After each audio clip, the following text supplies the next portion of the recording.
ವೀಕ್ಷಕರೇ ನಮಸ್ಕಾರ. Positive pulse ವಿಶೇಷ ಕಾರ್ಯಕ್ರಮಕ್ಕೆ ಸ್ವಾಗತ. ನಾನು ರಾಘವೇಂದ್ರ ಗುಡಿ. ನೀವು ಇವರನ್ನೆಲ್ಲ ಬಹುತೇಕವಾಗಿ ನೋಡಿರ್ತೀರಿ. ಕರಿ ಕೋಟನ್ನು ಹಾಕಿಕೊಂಡು ವಾದವನ್ನು ಮಾಡೋದಕ್ಕೆ ಹೋಗ್ತಾರೆ.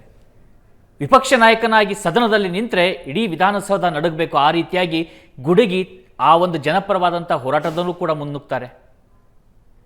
ದೊಡ್ಡ ಸಮಯದಲ್ಲಿ ಈ ರಿಪಬ್ಲಿಕ್ ಆಫ್ ಬಳ್ಳಾರಿ ಅನ್ನುವಂಥ ವಿವಾದಗಳು ಏರ್ಪಟ್ಟಾಗ ಕೋರ್ಟಿನಲ್ಲಿ ಕರಿ ಕೋಟನ್ನು ಹಾಕಿಕೊಂಡು ವಾದವನ್ನು ಕೂಡ ಮಾಡ್ತಾರೆ. ಅದು ಸಾಮಾಜಿಕ ಹೋರಾಟ ಇರಲಿ, ರಾಜಕೀಯ ಇರಲಿ, ಕೋರ್ಟ್ ಇರಲಿ, ಎಲ್ಲ ಕಡೆ ಕೂಡ ಇವರ ಧ್ವನಿಯನ್ನು ಎಲ್ಲರೂ ಕೇಳಿರ್ತೀವಿ. ಆದರೆ ಇತ್ತೀಚೆಗಷ್ಟೇ ಎಸ್ಪೆಷಲಿ ಇವತ್ತಿನ ಜನ್ರೇಷನ್ಗೆ ಸೋಷಿಯಲ್ ಮೀಡಿಯಾದ ಮೂಲಕ ಅವರ ಇನ್ನೊಂದು ಪ್ರತಿಭೆ ಮತ್ತು ಅವರ ಇನ್ನೊಂದು ಜ್ಞಾನ ಭಂಡಾರ ತೆರೆದುಕೊಳ್ತು. ಅದು ಕೂಡ ಪ್ರಮುಖವಾಗಿ ರಾಮಾಯಣದ ಬಗ್ಗೆ ಅವರಿಗಿರುವ ಜ್ಞಾನ, ವಿದ್ವತ್ತು, ಅವರು ಆಡಿದಂಥ ಮಾತು ಸಾಕಷ್ಟು ಜನರ ಗಮನವನ್ನು ಸೆಳೀತು. ಅಷ್ಟು ಗಮನವನ್ನು ಸೆಳೆದಾಗ ಪಾಸಿಟಿವ್ ಪಲ್ಸ್ನಲ್ಲಿ ಅವ್ರು ಬರದೇ ಇದ್ರೆ ಹೇಗೆ, ನಾವು ಕರೀದೇ ಇದ್ರೆ ಹೇಗೆ? ಸೊ ನಮ್ಮ ಜೊತೆಯಲ್ಲಿ ಈಗ ಉಗ್ರಪ್ರಸಾದ್ ಬಂದಿದ್ದಾರೆ. ಸರ್, ಸ್ವಾಗತ ನಿಮಗೆ. ನಮಸ್ಕಾರ ಸರ್, ಹೇಗಿದ್ದೀರಿ? ಚೆನ್ನಾಗಿದ್ದೇನೆ. ಸಾಕಷ್ಟು ಬದಲಾವಣೆಗಳ ಪರ್ವ ಇದು. ನೋಡಿ, ಬದುಕು ಅನ್ನೋಂಥದ್ದೇ ಬದಲಾವಣೆಯ ಸಂಕೇತಗಳು. ಈಗ ನಾನು ತುಮಕೂರು ಜಿಲ್ಲೆ ಪಾವಗಡದ ತಾಲೂಕಿನ ವೆಂಕಟಾಪುರ ಗ್ರಾಮದಿಂದ ಬಂದಂಥವ್ರು. ನನ್ನ ತಂದೆ ತಾಯಿ ಅಕ್ಷರದ ಜ್ಞಾನವೇ ಇಲ್ಲದೆ ಇರುವಂಥವ್ರು, ಸುಬ್ಬಯ್ಯ ಮತ್ತು ಲಕ್ಕಮ್ಮ.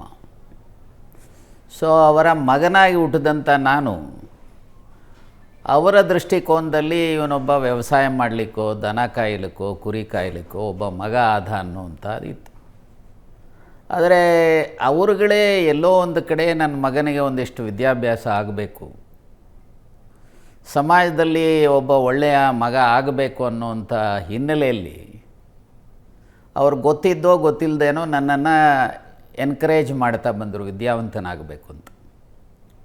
ಆ ಆಗಬೇಕು ಅನ್ನೋಂಥ ಬಯಕೆಯ ಜೊತೆಗೆ ಸೊ ಹಳ್ಳಿಗಳಲ್ಲಿ ಆಗ ನನ್ನ ಬಾಲ್ಯಾವಸ್ಥೆಯಲ್ಲಿ 7-8 ಗಂಟೆಗೆಲ್ಲ ಕತ್ತಲಾಗೋದು, ಎಲ್ಲ ಸೀಮೆಎಣ್ಣೆ ದೀಪದಲ್ಲಿ ಜೀವನ ನಡೆಸ್ತಾ ಇದ್ದಂಥ ಹಳ್ಳಿಗಳು.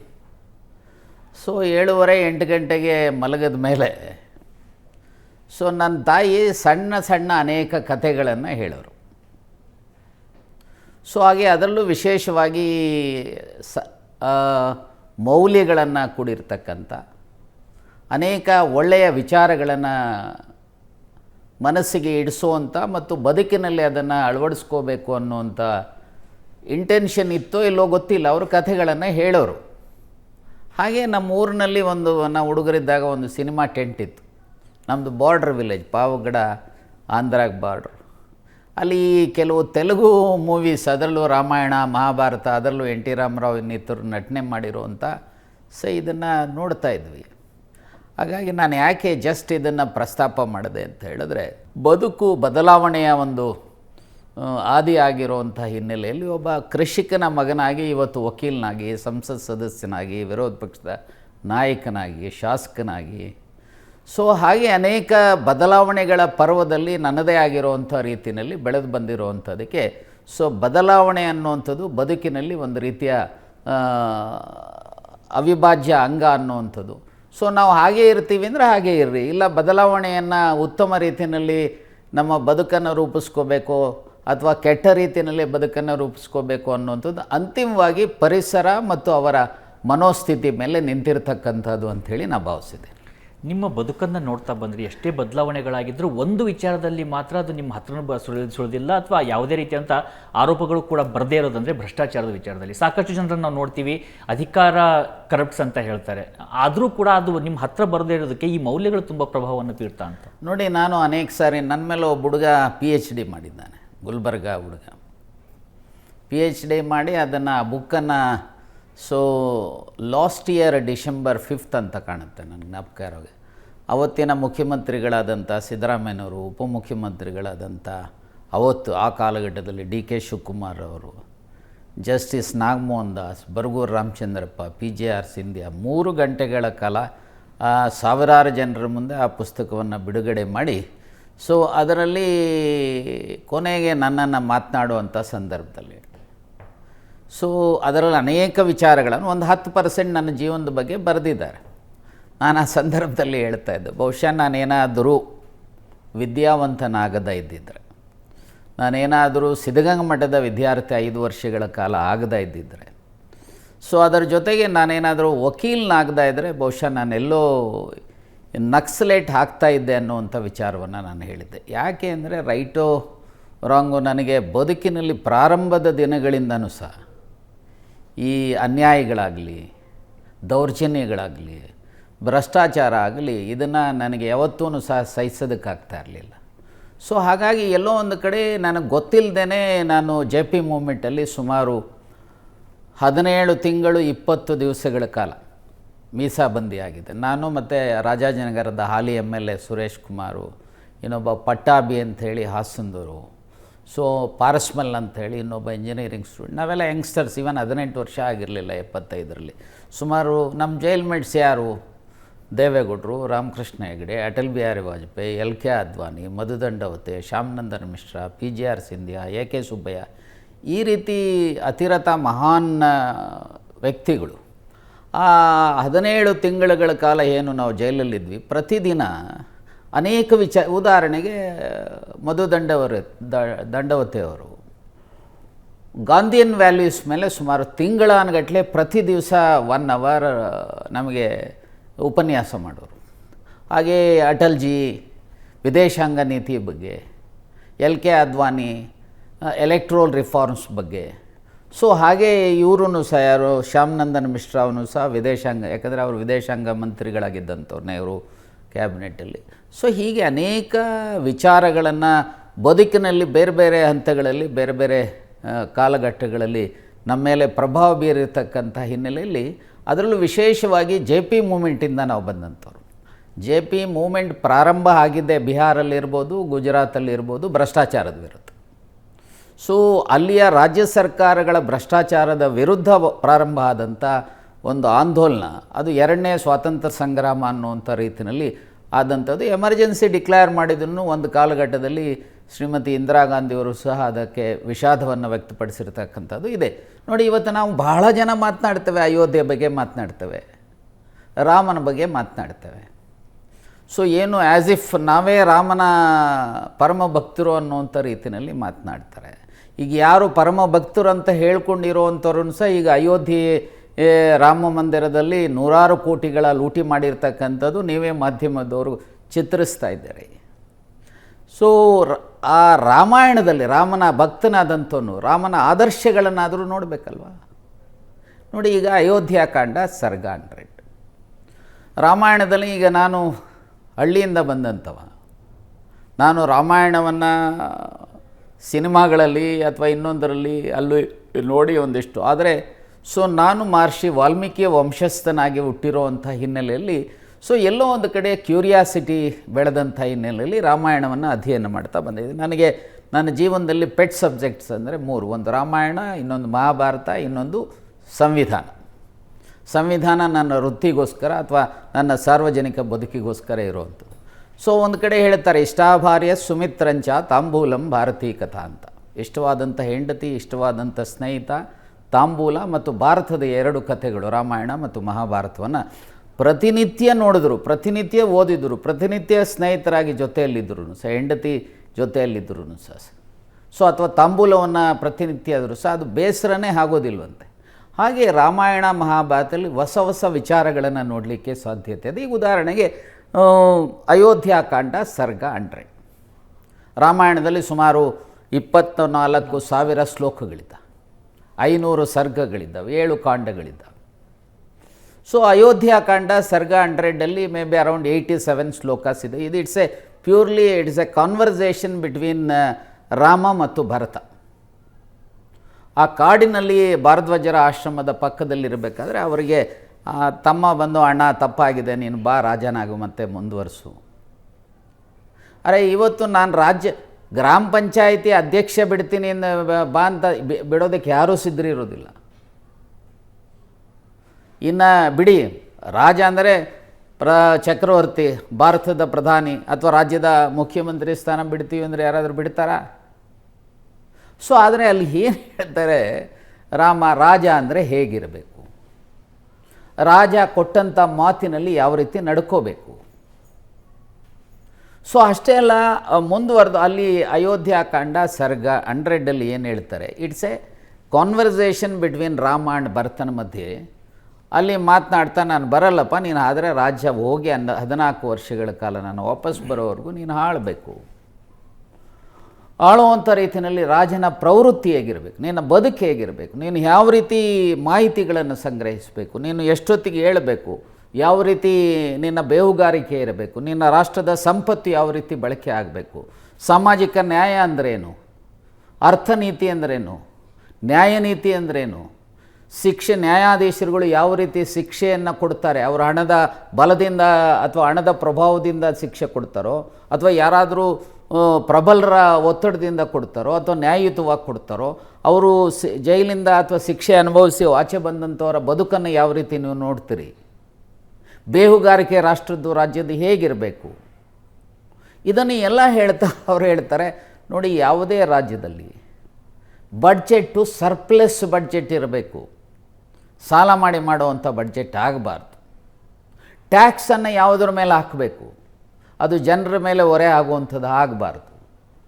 ಅದರಲ್ಲೂ ವಿಶೇಷವಾಗಿ ರೈತರ ಮೇಲೆ, ಕೃಷಿಕನ ಮೇಲೆ ಟ್ಯಾಕ್ಸ್ ಹಾಕಲೇಬಾರ್ದು ಅನ್ನೋಂಥದ್ದು ಆಗ 7,000 ವರ್ಷಗಳ ಹಿಂದೆ ಹೇಳೋವಂಥ. ಒಂದು ಕಡೆ ಸತ್ಯಯುಗ 4,800 ವರ್ಷ ಅಂತ ಹೇಳ್ತಾರೆ, ತ್ರೇತಾಯುಗ 3,600 ವರ್ಷ ಅಂತ ಹೇಳ್ತಾರೆ, ದ್ವಾಪರ 2,400 ವರ್ಷ ಅಂತ ಹೇಳ್ತಾರೆ, ಕಲಿಯುಗ 1,200. ಹೀಗೆ ಲೆಕ್ಕ ಹಾಕಿದ್ರೆ ಸುಮಾರು 7,000 ವರ್ಷಗಳಿಂದ ಮಹರ್ಷಿ ವಾಲ್ಮೀಕಿ ಬರೆದಿರ್ತಕ್ಕಂಥ ರಾಮಾಯಣ.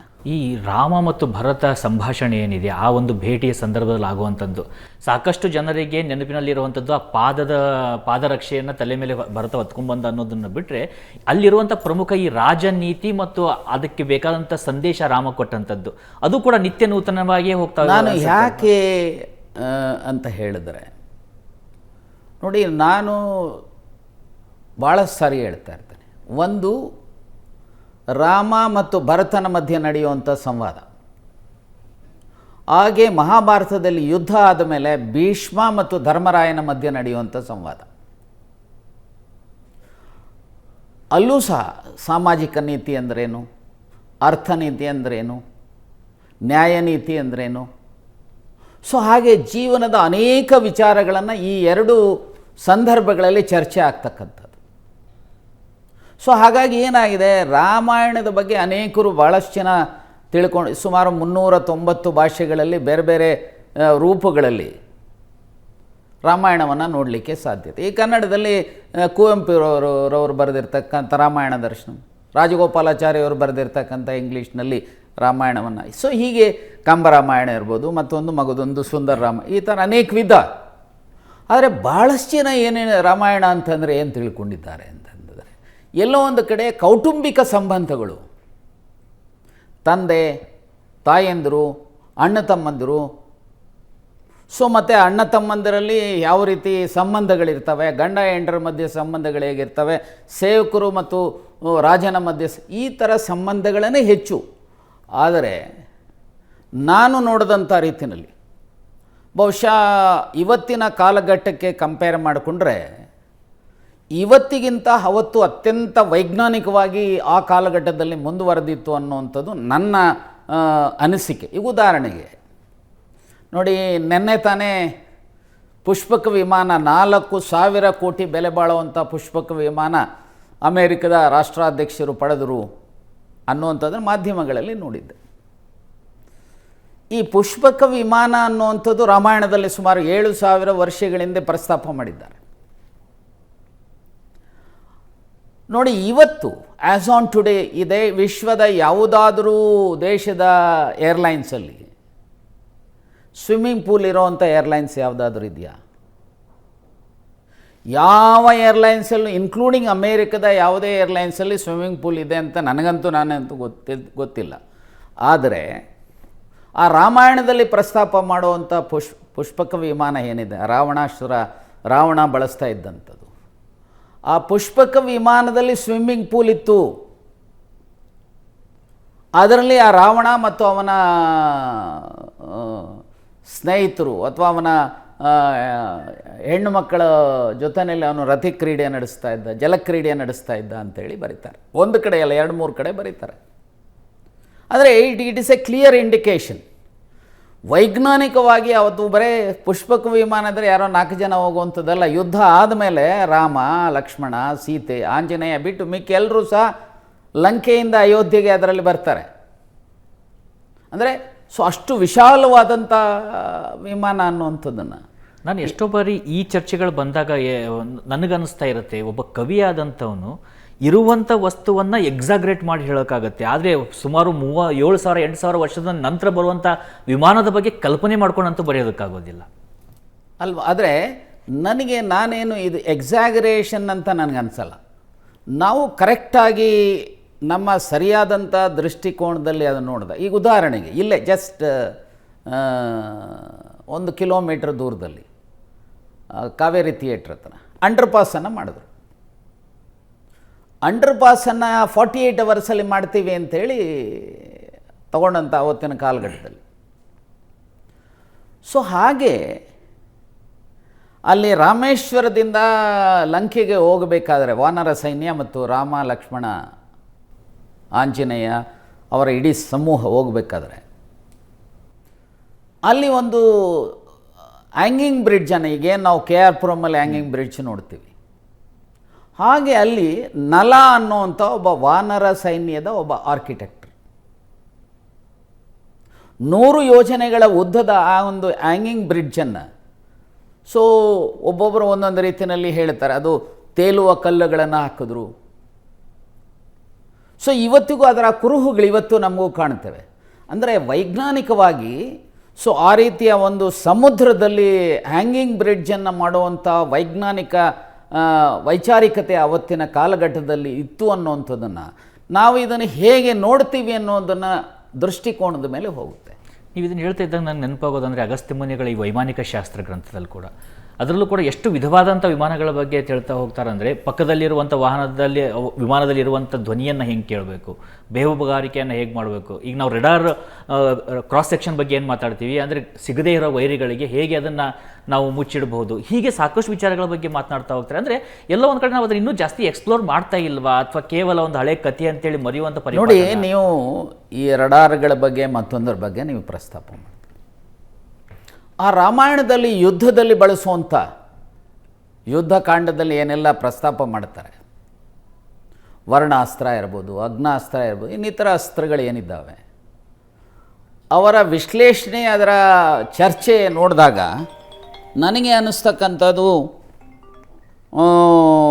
ಅವತ್ತಿನ ನೋಡಿದರೆ ಅವೆಲ್ಲವೂ ಸಹ ಇವತ್ತೇನು ನಾವು ನ್ಯೂಕ್ಲಿಯರ್ ಬಾಂಬ್ ಅಂತೀವಿ ಅಥವಾ ಅಟಮ್ ಬಾಂಬ್ ಅಂತೀವಿ. ಸೊ ಇದು ಇವತ್ತು ನ್ಯೂಕ್ಲಿಯರ್ ಅಥವಾ ಅಟಮ್ ಬಾಂಬ್ ಅಂತ ಕರೆದ್ರು, ಅವರು ಅಸ್ತ್ರಗಳಂತ ಕರೆದರು. ಅಂದರೆ ವೈಜ್ಞಾನಿಕವಾಗಿ ಎಷ್ಟರ ಮಟ್ಟಿಗೆ ಅವತ್ತಿನ ಸ್ಥಿತಿ ಇತ್ತು ಅನ್ನುವಂಥದ್ದನ್ನು ಅಧ್ಯಯನ ಮಾಡಿದಾಗ ಮಾತ್ರ ಗೊತ್ತಾಗಲಿಕ್ಕೆ ಸಾಧ್ಯತೆ ಇದೆ. ನೋಡಿ, ಒಂದು ಉದಾಹರಣೆ ಹೇಳ್ತೇನೆ. ನಮ್ಮ ಇಲ್ಲಿ ಹಂಪಿ ಏನಿದೆ ಕಿಷ್ಕಿಂಧ, ಅಲ್ಲಿಂದ ಸೀತಾನ್ವೇಷಣೆಗೆ ಹೋಗಿದ್ದು 100 ಕೋಟಿ ವಾನರ ಸೈನ್ಯ ಅಂತ ಹೇಳಿ ಬರೀತಾರೆ. ಇವತ್ತೇನು ನಾವು ಅಲ್ಲಿ ಹಂಪೆ ಹತ್ರ ಒಂದು ಕಡೆ ಕಿಷ್ಕಿಂಧೆಯನ್ನು ನೋಡ್ತೇವೆ, ಅಂಜನಾದ್ರಿ ಬೆಟ್ಟವನ್ನು ನೋಡ್ತೇವೆ, ಪಂಪ ಸರೋವರವನ್ನು ನೋಡ್ತೇವೆ. ಅಲ್ಲಿಂದ ಸೀತಾನ್ವೇಷಣೆಗೆ ಹೋದಂಥದ್ದು 100 ಕೋಟಿ ವಾನರ ಸೈನ್ಯ ಅಂತ ಹೇಳ್ತಾರೆ. ಆ 100 ಕೋಟಿ ವಾನರ ಸೈನ್ಯ ಹೋಗುವಂಥ ಸಂದರ್ಭದಲ್ಲಿ ಸೊ ಅವರ ಅನ್ವೇಷಣೆಗೆ ಹೋಗುವಂಥ ಮಾಹಿತಿಗಳನ್ನು ಸುಗ್ರೀವ ವಾಲಿಯ ವಧೆ ಆದಮೇಲೆ ಸುಗ್ರೀವನಿಗೆ ಅವಕಾಶ ಕೊಟ್ಟಾದಮೇಲೆ ಸುಗ್ರೀವ ಈ ಸೀತಾನ್ವೇಷಣೆಗೆ ತನ್ನ ಸೈನ್ಯವನ್ನು ಕಳಿಸ್ತಾನೆ. ಅಂತಿಮವಾಗಿ ಆಂಜನೇಯ ಲಂಕೆಗೆ ಹೋಗಿ ಸೀತಾ ಇರೋವಂಥದ್ದನ್ನು ನೋಡಿ ಬರ್ತಾರೆ. ಆದರೆ ನಾನು ಇಲ್ಲಿ ಏನು ಹೇಳೋವಂಥದ್ದಕ್ಕೆ ಬಯಸ್ತೀನಿ ಅಂತಂದರೆ, ಅವತ್ತಿನ ಕಾಲಘಟ್ಟದಲ್ಲಿ ಅವರು ಬರೇ ಪ್ರಾಣಿಗಳ ರೂಪದಲ್ಲಿದ್ದಂಥವರಲ್ಲ. ಇನ್ನೊಂದು ಕಡೆ ಹೇಳ್ತಾರೆ, ಅವರು ಬಯಸಿದಂಥ ರೂಪವನ್ನು ಪಡೀಲಿಕ್ಕೆ ಅವಕಾಶ ಇತ್ತು. ವಾನರಿಗಿರ್ಬೋದು, ಕರಡಿಗಳಿರ್ಬೋದು. ನೋಡಿ, ಕಾಕತಾಳೀಯೋ ಅನ್ನೋವಂಥ ರೀತಿಯಲ್ಲಿ ಇವತ್ತಿಗೂ ಸಹ ಆ ಒಂದು ಹಂಪೆಯ ಸುತ್ತಮುತ್ತಲು ಕರಡಿಧಾಮ ಇದೆ. ಅಂಜನಾದ್ರಿ ಬೆಟ್ಟ ಮತ್ತು ಹಂಪೆಯ ಸುತ್ತಲೂ ವಾನರ ಸೈನ್ಯ ಇದೆ. ಶಬರಿಯ ವಂಶಸ್ಥರು ಹೆಚ್ಚು ಜನಸಂಖ್ಯೆ ಆ ಭಾಗದಲ್ಲಿದೆ. ಸೊ ಬಹುಶಃ ಇದನ್ನು ಆ ಕಾಲಘಟ್ಟದಿಂದ ಇದನ್ನು ನೋಡಿದಾಗ ಎಲ್ಲೋ ಒಂದು ಕಡೆ ಈ ಕುರುಹುಗಳು ಉಳಿದಿರ್ತಕ್ಕಂಥದ್ದನ್ನು ನೋಡಲಿಕ್ಕೆ ಸಾಧ್ಯತೆ ಇದೆ. ಆದರೆ ನಾವೇನಪ್ಪ ಅಂದರೆ ನಾವು ಯಾವುದೇ ವಿಚಾರವನ್ನು ತಾರ್ಕಿಕವಾಗಿ, ವೈಜ್ಞಾನಿಕವಾಗಿ, ನಾವು ಸಂವಿಧಾನದ article 51A directive fundamental duties of a ಸಿಟಿಸನ್ನಲ್ಲಿ ಹೇಳ್ತಾರೆ, ನಾವು ವೈಜ್ಞಾನಿಕವಾಗಿ ಸೈಂಟಿಫಿಕ್ ಟೆಂಪರಮೆಂಟನ್ನು ನಾವು ಜನರಲ್ಲಿ ಮೂಡಿಸಬೇಕು ಅಂತೇಳಿ. ಸೊ ಹಾಗಾಗಿ ನಾವು ಯಾವುದೇ ವಿಚಾರವನ್ನು ವೈಜ್ಞಾನಿಕವಾಗಿ, ತಾರ್ಕಿಕವಾಗಿ ನೋಡುವಂಥ ಸಂದರ್ಭದಲ್ಲಿ ಈ ರೀತಿಯ ವಿಚಾರಗಳನ್ನು ನೋಡಲಿಕ್ಕೆ ಸಾಧ್ಯತೆ ಇದೆ. ನೋಡಿ ಅಲ್ಲಿ, ಸೊ ಈ ಕೋಟ್ಯಾಂತರ ಜನ ಆ ಯುದ್ಧದಲ್ಲಿ ಸಾಯ್ತಾರೆ. ಸೊ ಇವನ ರಾವಣನ ಸೈನ್ಯ ಅವನಿಗೆ ರಾಶಿ ಬಿದ್ದಿರೋದನ್ನು ನೋಡಿದಾಗ ಮತ್ತೆ ಹೆದರ್ತಾರೆ ಸೈನಿಕರು ಅಂಥೇಳಿ ಅವನ ಸೈನ್ಯ ಸತ್ತಂಥವ್ರನ್ನು ಸಮುದ್ರಕ್ಕೆ ಹಾಕಿಸ್ತಾನೆ. ಆದರೆ ಇವರು ಗೊತ್ತಿರೋದಿಲ್ಲ, ಯಾರಿಗೆ ಇವ್ರ ಜಾಗ ಅಲ್ಲ ಅದು, ಇವರು ಸತ್ತು ಹೆಣದ ರಾಶಿಗಳು ಬಿದ್ದಿರ್ತಾರೆ. ಆದರೆ ಯಾವಾಗ ಈ ರಾಮನ ಮೇಲೆ ಮತ್ತು ಲಕ್ಷ್ಮಣನ ಮೇಲೆ ಸಮೋಸಾಸ್ತ್ರವನ್ನು ಬಳಸಿದಂಥ ಸಂದರ್ಭದಲ್ಲಿ ಆಂಜನೇಯ ಹೋಗಿ ಆ ಗಿಡಮೂಲಿಕೆಗಳನ್ನು ತಂದಂಥ ಸಮಯದಲ್ಲಿ ಇವರಷ್ಟೇ ಅಲ್ಲ, ರಾಮ ಲಕ್ಷ್ಮಣ ಅಷ್ಟೇ ಅಲ್ಲ, ಅಲ್ಲಿ ಬಿದ್ದಿಂದ ಯುದ್ಧದಲ್ಲಿ ಸತ್ತಿರೋ ಅಂಥವ್ರು, ಗಾಯಾಳುಗಳಾಗಿರೋ ಎಲ್ಲರೂ ಸಹ ಜೀವ ಬಂತು ಅಂತೇಳಿ ಪ್ರಸ್ತಾಪ. ಅಂದರೆ ಪರಿಸರದಲ್ಲಿ ಜೀವವನ್ನು ಉಳಿಸ್ತಕ್ಕಂಥ ರೀತಿಯಲ್ಲಿ ಸಂಜೀವನಿ ಪರ್ವತವನ್ನು ತಂದಂಥ ಸಂದರ್ಭದಲ್ಲಿ ಇದರಿಂದ ಜೀವ ಬರುತ್ತೆ ಅನ್ನುವಂಥ ಸಂದೇಶವನ್ನು ಮಹರ್ಷಿ ವಾಲ್ಮೀಕಿ ತನ್ನ ರಾಮಾಯಣದ ಅಂದರೆ ಪರಿಸರವನ್ನು ಉಳಿಸಿ, ಪರಿಸರದ ಮೂಲಕ ಮನುಕುಲವನ್ನು ಉಳಿಸಲಿಕ್ಕೆ ಸಾಧ್ಯತೆ ಇದೆ ಅನ್ನುವಂಥ ಸಂದೇಶವನ್ನು ಕೊಡ್ತಕ್ಕಂಥದ್ದು. ಸೊ ಅದರ ಉದ್ದೇಶ ಅಂತೇಳಿ ನಾನು ತಿಳ್ಕೊಂಡಿರೋ ನೋಡಿ, ನಾವು ಹೆಚ್ಚಾಗಿ ಏನಾಯಿತು, ನಮಗೆ ಒಂದು ಜನ್ರೇಷನಿಗೆ ರಾಮಾಯಣದ ಬಗ್ಗೆ ಗೊತ್ತಾಗಿದ್ದು ಸೀರಿಯಲ್ಗಳ ಮೂಲಕವಾಗಿ. ನೀವು ಸಿನಿಮಾ ನಿಮಗೆ ಪರಿಚಯವನ್ನು ಮಾಡಿಕೊಟ್ರೆ ನಂತರದ ಹಂತದಲ್ಲಿ ಸೀರಿಯಲ್ಗಳು, ಧಾರಾವಾಹಿಗಳು ರಾಮಾಯಣ ಮಹಾಭಾರತವನ್ನು ಜನರಿಗೆ ಪರಿಚಯವನ್ನು ಮಾಡ್ತು. ಅದರಲ್ಲಿರುವಂಥ 24,000 ಶ್ಲೋಕಗಳು ಅಥವಾ ವ್ಯಾಖ್ಯಾನ ಏನಿದೆ, ಅದರಲ್ಲಿರುವಂಥ 1,000 ಶ್ಲೋಕನ ಅವ್ರು ಬಳಸಿದಾರ ಅಥವಾ 500 ಬಳಸಿರುವಂಥ ವಿವರವನ್ನು ಬಳಸಿಕೊಂಡು ಎಂಟರ್ಟೈನ್ಮೆಂಟಿಗೆ ಏನು ಮಾಡಬೇಕು ಕೊಡ್ತಾ ಹೋಗ್ತಾರೆ. ಅದರಿಂದ ಏನಾಯಿತು, ಒಂದು ಪರಿಚಯ ಆಗಿದ್ದ ಲಾಭ. ಆದರೆ ಎರಡನೇದು ಇಷ್ಟೇ ಸೀಮಿತವಾಗುವಂಥ ಮನೋಭಾವವನ್ನು ಬೆಳೀತು. ಇವತ್ತು ಮೊನ್ನೆ ಯಾರೋ ಒಂದು ವೈರಲ್ ಆಗ್ತಾ ಇತ್ತು, ಅಷ್ಟು ಜನರಲ್ಲಿ ಈಗ ನೀವು ಹೇಳಿದಿರಲ್ಲ, ಈ ಸಂಮೋಹನಾಸ್ತ್ರವನ್ನು ಬಳಸಿದಾಗ ಅಷ್ಟು ಜನ ಅಲ್ಲಿ ಸತ್ತು ಬಿದ್ದಿರ್ತಾರೆ, ಆದರೆ ಕೇವಲ ಲಕ್ಷ್ಮಣನನ್ನು ಮಾತ್ರ ಯಾಕೆ ಉಳಿಸ್ಬೇಕಿತ್ತು ರಾಮ ಅಂತ. ಅದಕ್ಕೆ ಉತ್ತರ ಇಲ್ಲಿದೆ, ಓದಿದರೆ ಇದೆ. ನೋಡಿ, ನಿಮಗೆ ಒಂದು ಹೇಳ್ತೇನೆ, ಭಾಳಷ್ಟು ಜನ ಈಗ ನನಗೆ ಅನಿಸೋವಂಥದ್ದು ಏನಪ್ಪ ಅಂತಂದರೆ, ಎಲ್ಲೋ ಒಂದು ಕಡೆ ಈ ಬ್ರಿಟಿಷ್ ಎಜುಕೇಷನ್ ಸಿಸ್ಟಮ್ ಇದೆಯಲ್ಲ, ಆಂಗ್ಲರ ಶಿಕ್ಷಣ ಪದ್ಧತಿ ಇದೆಯಲ್ಲ, ಅದನ್ನು ನಾವು ಅಳವಡಿಸ್ಕೊಂಡು. ಆದರೆ ನಾನು ಗಮನಿಸಿರೋ ಹಾಗೆ, ನಾನು ಅಧ್ಯಯನ ಮಾಡಿ ತಿಳ್ಕೊಂಡಿರೋ ಹಾಗೆ, ಹೇಗೆ ಮಹರ್ಷಿ ವಾಲ್ಮೀಕಿಯನ್ನು ಆದಿಕವಿ ಅಂತ ಕರೀತಾರೆ. ಸೊ ಅನೇಕರು ಬೇರೆ ಬೇರೆ, ಸೊ ಮಹರ್ಷಿ ವಾಲ್ಮೀಕಿ ತನ್ನ ಪೂರ್ವಾಶ್ರಮದಲ್ಲಿ ಆಗಾಗಿದ್ದ, ಹೀಗಾಗಿದ್ದ, ಅನೇಕರು ಏನೇನೋ ಹೇಳ್ತಾರೆ. ಇನ್ಫ್ಯಾಕ್ಟ್ ಉತ್ತರಾಖಂಡದಲ್ಲಿ ರಾಮನ ಎದುರುಗಡೆ ಬಂದಂಥ ಸಮಯದಲ್ಲಿ ಮಹರ್ಷಿ ವಾಲ್ಮೀಕಿ ಲವಕುಶರ ಜೊತೆಯಲ್ಲಿ ಸೀತೆಯನ್ನು ಕರ್ಕೊಂಡು ಬಂದಂಥ ಸಮಯದಲ್ಲಿ ಅವರು ಒಂದು ಮಾತನ್ನು ಹೇಳ್ತಾರೆ, ನೋಡಪ್ಪ, ನಾನು 1000 ವರ್ಷಗಳ ಕಾಲ ತಪಸ್ಸನ್ನು ಮಾಡಿದ್ದೇನೆ, ನನ್ನ ಬದುಕಿನಲ್ಲಿ ಎಂದೂ ಸಹ ಸುಳ್ಳನ್ನು ಹೇಳಿಲ್ಲ, ಕೆಟ್ಟದ್ದನ್ನು ಮಾಡಿಲ್ಲ, ಕೆಟ್ಟದ್ದನ್ನು ಯೋಚನೆ ಮಾಡಿಲ್ಲ. ಹಾಗಾಗಿ ನಾನು ಹೇಳ್ತಾ ಇದ್ದೇನೆ, ಈಕೆ ಪತಿವ್ರತೆ ಸೀತೆ, ಈಗಾಗಲೇ ನೀನು ಪರೀಕ್ಷೆ ಮಾಡಿದ್ದೀಯ ಒಂದು ಸಾರಿ ಲಂಕೆಯಲ್ಲಿ ಯುದ್ಧ ಆದಮೇಲೆ. ಇವರು ನಿನ್ನ ಮಕ್ಕಳು, ಅವರನ್ನು ನೋಡಿದ್ರೆ ನಿನ್ನ ರೀತಿಯಲ್ಲೇ ಇದ್ದಾರೆ, ಹಾಗಾಗಿ ಅದಕ್ಕೇನು ಪ್ರೂಫೇ ಬೇಕಾಗಿಲ್ಲ. ಹಾಗಾಗಿ ನಾನು ಹೇಳ್ತೇನೆ, ನಾನೇನಾದರೂ ತಪ್ಪು ಹೇಳಿದರೆ, ಸುಳ್ಳು ಹೇಳಿದರೆ, ಕೆಟ್ಟದ್ದನ್ನು ಮಾಡಿದರೆ, ಇದು ಯಾರು ಸಪ್ತರ್ಷಿಗಳ ಸಮ್ಮುಖದಲ್ಲಿ ಹೇಳುವಂಥದ್ದು, ರಾಮನ ಸಮ್ಮುಖದಲ್ಲಿ ಹೇಳುವಂಥದ್ದು. ನನ್ನ 1000 ವರ್ಷಗಳ ತಪಸ್ಸು ನಿಷ್ಕ್ರಿಯ ಆಗಲಿ ಅಂತ ಹೇಳ್ತಾರೆ. ಆದರೆ ಅದನ್ನು ಯಾರೂ ಸಹ ಹೇಳೋದಿಲ್ಲ. ಇಲ್ಲ, ಅವನ ಪೂರ್ವಾಶ್ರಮದಲ್ಲಿ ಕೆಟ್ಟವನಾಗಿದ್ದ. There is no proof at all. ಇದು ಒಂದು. ಹಾಗಾಗಿ ಜನ ಇವತ್ತು ನನ್ನ ದೃಷ್ಟಿಯಲ್ಲಿ ಮಹರ್ಷಿ ವಾಲ್ಮೀಕಿ ಒಬ್ಬ ಮಹಾನ್ ಮಾನವತಾವಾದಿ, ಒಬ್ಬ ಮಹಾನ್ ಯೋಧ, ಮಹಾನ್ ವಿಚಾರವಂತ, ರಾಜರ್ಷಿ. ನೋಡಿ, ಈಗ ನಿಮಗೆ ಯಾಕೆ ನಾನು ಹೇಳ್ತೇನೆ ಇದು ಅಂತ ಹೇಳಿದ್ರೆ, ಆ ಲವಕುಶರು ರಾಮ ಲಕ್ಷ್ಮಣ ಭರತ ಶತ್ರುಘ್ನರಿಗಿಂತನೂ ಸಹ ಎಲ್ಲ ವಿಚಾರಗಳಲ್ಲಿ ಪ್ರೌಢಿಮೆಯನ್ನು ಪಡೆದಂಥವ್ರು. ಆ ವಿದ್ಯೆಗಳನ್ನು ಕಲಿಸಿದಂಥವ್ರು ಯಾರೋ ಕಾಂಟ್ರಾಕ್ಟ್ ಬೇಸಿಸ್ ಮೇಲೆ ಮೇಸ್ಟ್ರುಗಳು ಬಂದು ಕಲಿಸಲಿಲ್ಲ. ಶಸ್ತ್ರವಿದ್ಯೆಯಿಂದ ಹಿಡಿದು, ಸಂಗೀತದಿಂದ ಹಿಡಿದು, ಸಾಹಿತ್ಯದಿಂದ ಹಿಡಿದು, ರಾಜನೀತಿಯಿಂದ ಹಿಡಿದು ಎಲ್ಲವನ್ನೂ ಲವಕುಶರಿಗೆ ಮತ್ತು ಅವರ ತಂಡಕ್ಕೆ. ನನಗೆ ಅನಿಸುವಂಥದ್ದನ್ನು ನೋಡಿದಾಗ ಮೊದಲನೇ ಗುರುಕುಲ ಅಥವಾ ಯೂನಿವರ್ಸಿಟಿ ಅನ್ನೋವಂಥ ವ್ಯವಸ್ಥೆಯನ್ನು ನಾವು ಅಲ್ಲಿ ಕಾಣಲಿಕ್ಕೆ ಸಾಧ್ಯತೆ ಇದೆ. 7,000 ವರ್ಷಗಳ ಹಿಂದೆ ಒಬ್ಬ ಉತ್ತಮನಾದಂಥ ಪ್ರಜೆಯನ್ನು ರೂಪಿಸ್ತಕ್ಕಂಥ, ಒಬ್ಬ ಯೋಧನನ್ನು ರೂಪಿಸ್ತಕ್ಕಂಥ, ಒಬ್ಬ ರಾಜನನ್ನು ರೂಪಿಸ್ತಕ್ಕಂಥ, ಒಬ್ಬ ಮನುಷ್ಯನನ್ನಾಗಿ ರೂಪಿಸ್ತಕ್ಕಂಥ ಎಲ್ಲ ವಿಚಾರಗಳ ಒಂದು ನಿಜವಾದಂಥ ಯೂನಿವರ್ಸಿಟಿ ಗುರುಕುಲ ಪದ್ಧತಿ ಅಂದರೆ ಅದು. ಸೊ ಹಾಗೆ ನನಗೆ ಅನಿಸುವಂಥದ್ದು ಎಲ್ಲೋ ಒಂದು ಕಡೆ ಭಾರತದ ಪ್ರಜೆಗಳು ಈ ದೇಶದ 2 ಕಣ್ಣುಗಳಾಗಿರುವಂಥ ರಾಮಾಯಣ ಮತ್ತು ಮಹಾಭಾರತ ವೈಚಾರಿಕತೆ ಹಿನ್ನೆಲೆಯಲ್ಲಿ ಈ ದೇಶದ ಯುವಕರನ್ನು, ಯುವತಿಯರನ್ನು ಸೃಷ್ಟಿ ಮಾಡಿದ್ರೆ, ಆ ದಿಕ್ಕಿನಲ್ಲಿ ನಮ್ಮ ಚಿಂತನೆ ಸಾಗಿದ್ರೆ, ಸೊ ಈ ಪರ್ವರ್ಟೆಡ್ ಆ್ಯಟಿಟ್ಯೂಡ್ ಇದೆಯಲ್ಲ ಅನೇಕ ಇವರಲ್ಲಿ, ಅದು ಇರ್ತಾ ಇರಲಿಲ್ಲ ಅನ್ನುವಂಥದ್ದು ನನ್ನ ಅನಿಸಿಕೆ. ಆಮೇಲೆ ಈಗ ಉತ್ತರಾಖಂಡದ ವಿಚಾರಕ್ಕೆ ಬಂದಾಗ ಸಾಕಷ್ಟು ಅದ್ರ ಬಗ್ಗೆ ಚರ್ಚೆ ಇದ್ದಾವೆ. ಉತ್ತರಾಖಂಡವನ್ನು ವಾಲ್ಮೀಕಿ ಮಹರ್ಷಿ ಬರೆದಿದ್ದಾರೆ, ಅದನ್ನು ಆಮೇಲೆ ಸೇರಿಸಿದ್ರು ಅಂತ. ಪ್ರಮುಖವಾಗಿ 6 ಕಾಂಡಗಳಿದ್ದಾವೆ ಅನ್ನುವಂಥ ಮಾತುಗಳು ಬರ್ತವೆ. ಯಾಕಂದರೆ ಈ ಉತ್ತರಾಖಂಡದ ವಿಚಾರ ಬಗ್ಗೆ ನಾನು ಯಾಕೆ ಪ್ರಸ್ತಾಪ ಮಾಡ್ತೀನಿ ಅಂತೇಳಿ ನಾನು ಮುಂದಿನ ಹಂತದಲ್ಲಿ ಕೇಳ್ತೀನಿ. ನಿಮಗೆ ಈ ಉತ್ತರಾಖಂಡದ ಬಗ್ಗೆ ಏನು ಅನಿಸುತ್ತೆ? ನೋಡಿ ಪ್ರಾರಂಭದಲ್ಲಿ ನಾರದ ಬಂದರು. ನಾರದ ಈ ರಾಮನ ಯಾರು ಮಹರ್ಷಿ ವಾಲ್ಮೀಕಿ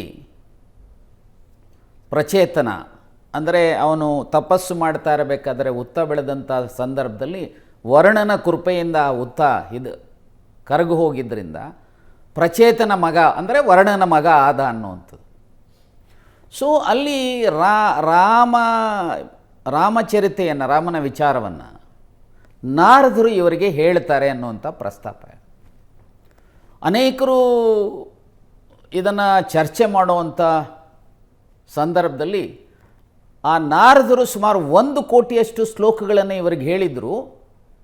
ಆದರೆ ಇವತ್ತು ಲಭ್ಯ ಆಗಿರುವಂಥದ್ದು ಕೇವಲ 24.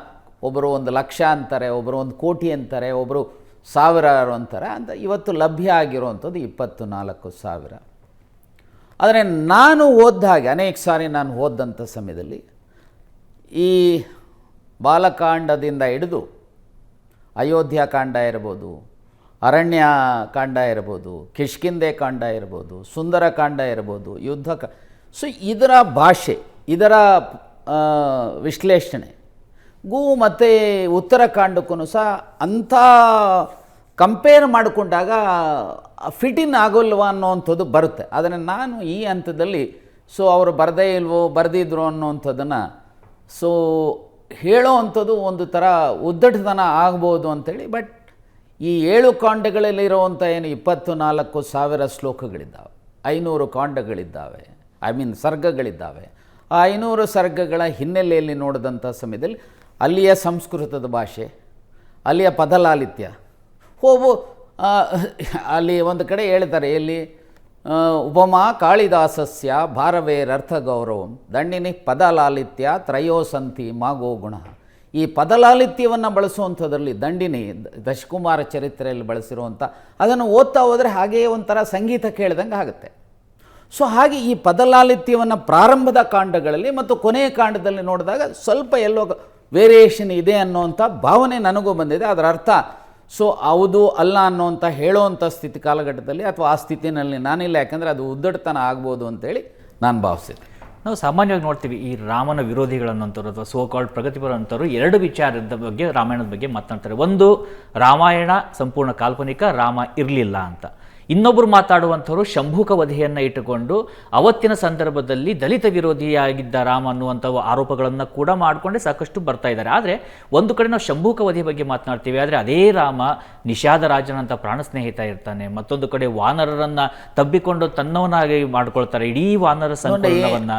ಇನ್ನೊಂದು ಕಡೆ ಶಬರಿ ಕೂಡ ಇದ್ದಾಗ ಶಬರಿಯ ಎಂಜಲನ್ನೇ ಪ್ರಸಾದವಾಗಿ ಸ್ವೀಕರಿಸಿದಂಥ ರಾಮ ಈ ರೀತಿಯಾಗಿ ಮಾಡೋದಕ್ಕೆ ಸಾಧ್ಯ ಅಂತ ಪ್ರಶ್ನೆ ಬರ್ತವೆ. ಜೊತೆಗೆ ಈ ಅಗ್ನಿ ಪರೀಕ್ಷೆ ಬರೋದು ಕೂಡ ಉತ್ತರಾಖಂಡದಲ್ಲೇ ಬರುತ್ತೆ. ಆಮೇಲೆ ಸೀತಾಮಾತೆ ಭೂಮಿ ಒಳಗಡೆ ಹೋದ್ಲು ಅನ್ನುವಂಥದ್ದು ಕೂಡ ಅಲ್ಲಿ ಬರುತ್ತೆ. ಹೀಗಾಗಿ ಸಹಜವಾಗಿ ಎಲ್ಲೋ ಒಂದು ವಿರೋಧಾಭಾಸ ಅಥವಾ ಇದನ್ನು ಕೇವಲ ಹೈಲೈಟ್ ಮಾಡಿ ತಮ್ಮ ಬೆಳೆಯನ್ನು ಬೆಳೆಸ್ಕೊಳ್ಳುವಂಥ ಪ್ರಯತ್ನ ನಾನು ನಾನು ನಾನು ಈ ಪ್ರಗತಿಪರರು ಅನ್ನುವಂಥದ್ದನ್ನು ಅವರವರೇ ಕಲ್ಪಿಸ್ಕೊಂಡಿರುವಂಥದ್ದು. ನಾನು ಈಗ ಉದಾಹರಣೆಗೆ ಮಹಾತ್ಮ ಗಾಂಧೀಜಿಯವರು ಅಂತಿಮವಾಗಿ ದೇಶದಲ್ಲಿ ಏನನ್ನು ಬಯಸಿದರು? ಗಾಂಧಿ ರಾಜ್ಯ ಬಯಸಿದ್ರ? ರಾಮರಾಜ್ಯವನ್ನು ಅವರು ಬಯಸಿದ್ದು ರಾಮರಾಜ್ಯ. ಆ ರಾಮರಾಜ್ಯದ ಪರಿಕಲ್ಪನೆ ಗಾಂಧೀಜಿಗೆ ಹೇಗೆ ಸಿಕ್ತು? ಗಾಂಧೀಜಿಗೆ ರಾಮರಾಜ್ಯದ, ನಾನು ಅದಕ್ಕೆ ಪ್ರಾರಂಭದಲ್ಲಿ ಅಯೋಧ್ಯಾಕಾಂಡ ಸರ್ಗ 100 ದಿನಗೂಲಿ ಎಂದರೇನು, ವಾರದ ಕೂಲಿ ಎಂದರೇನು, ತಿಂಗಳ ಸಂಬಳ ಅಂದರೇನು, ವರ್ಷದ ಸಂಬಳ ಅಂದರೇನು, ದೇಶದ ಸಂಪತ್ತು ಯಾವ ರೀತಿ ಮುಂದಿನ ಪೀಳಿಗೆಗೂ ಉಳಿಸಿ ಹೇಗೆ ಬಳಕೆ ಆಗಬೇಕು, ದೇಶದ ಬೇಹುಗಾರಿಕೆ ಹೇಗಿರಬೇಕು, ದೇಶದ ನ್ಯಾಯಾಂಗ ಹೇಗಿರಬೇಕು, ದೇಶದ ಆರ್ಥಿಕ ನೀತಿ ಹೇಗಿರಬೇಕು, ಸಾಮಾಜಿಕ ನೀತಿ ಹೇಗಿರಬೇಕು, ಇವೆಲ್ಲವನ್ನು ಸಹ ಅಲ್ಲಿ ಹೇಳ್ತಾರೆ. ಗಾಂಧೀಜಿಯ ಸುಲಭವಾಗಿ ಜಾತಿ ರಹಿತ, ವರ್ಗ ರಹಿತ, ಶೋಷಣೆ ರಹಿತ, ಸಮಪಾಲು ಸಮಬಾಳು ಸಮಾನ ಅವಕಾಶದ ಸಮಾಜ ಯಾಕೆ ಬಯಸಿದ್ರು ಅಂದರೆ ಇಲ್ಲಿಂದ ಪ್ರೇರಿತರಾಗಿದ್ದು. ಒಂದು ಹೇಳ್ತೇನೆ, ಸೀತೆ ಯಾವ ಜಾತಿ ಅಂತ ಯಾರಾದರೂ ಹೇಳಕ್ಕೆ ಸಾಧ್ಯನಾ? ಸಹಜವಾಗಿ ಯಾವುದೇ ಒಂದು ಮನುಷ್ಯ ಹುಟ್ಟಬೇಕಾದ್ರೆ ತಾಯಿ ಗರ್ಭದಿಂದ ಹುಟ್ಟಬೇಕು. ಎಲ್ಲಾದರೂ ಮಣ್ಣಿಂದ ಹುಟ್ಟಕ್ಕೆ ಸಾಧ್ಯನಾ? ವೈಜ್ಞಾನಿಕವೇ ಸಾಧ್ಯ ಇದೆ ಅಂದರೆ ಆಯ್ತು, ಒಪ್ಪೋಣ. ನನ್ನ ಪ್ರಕಾರ ಯಾರೇ ಹುಟ್ಟಬೇಕಾದರೂ ತಂದೆ ಮತ್ತು ತಾಯಿ ಇರಬೇಕು, ತಾಯಿ ಗರ್ಭದಿಂದನೇ ಬರಬೇಕು. ಸೊ 7000 ವರ್ಷಗಳ ನಂತರವೂ ಸಹ ಸೀತೆಯ ಜನ್ಮ ಕೊಟ್ಟಂಥ ತಂದೆ ತಾಯಿ ಯಾರು ಅಂತ ಯಾರಿಗೂ ಗೊತ್ತಿಲ್ಲ. ಸಾಕ ತಂದೆ ಜನಕ ಮಹಾರಾಜ, ಅದರಲ್ಲಿ ಯಾವ ಸಂಶಯವೂ ಬೇಡ. ಜನ್ಮ ಕೊಟ್ಟಂಥ ತಂದೆ ತಾಯಿ ಗೊತ್ತಿಲ್ಲದೆ ಇರಬೇಕಾದ್ರೆ ಯಾವ ಜಾತಿ ಅಂತ ಹೇಳ್ತೀರಿ? ನಿಮ್ಮ ವರ್ಣಾಶ್ರಮ ಧರ್ಮದಲ್ಲಿ ಆ ಮಗುನ ಕ್ಷತ್ರಿಯರಂತಿರೋ, ಬ್ರಾಹ್ಮಣ ಮಗು ಅಂತಿರೋ, ವೈಶ್ಯ ಅಂತಿರೋ, ಶೂದ್ರ ಅಂತಿರೋ?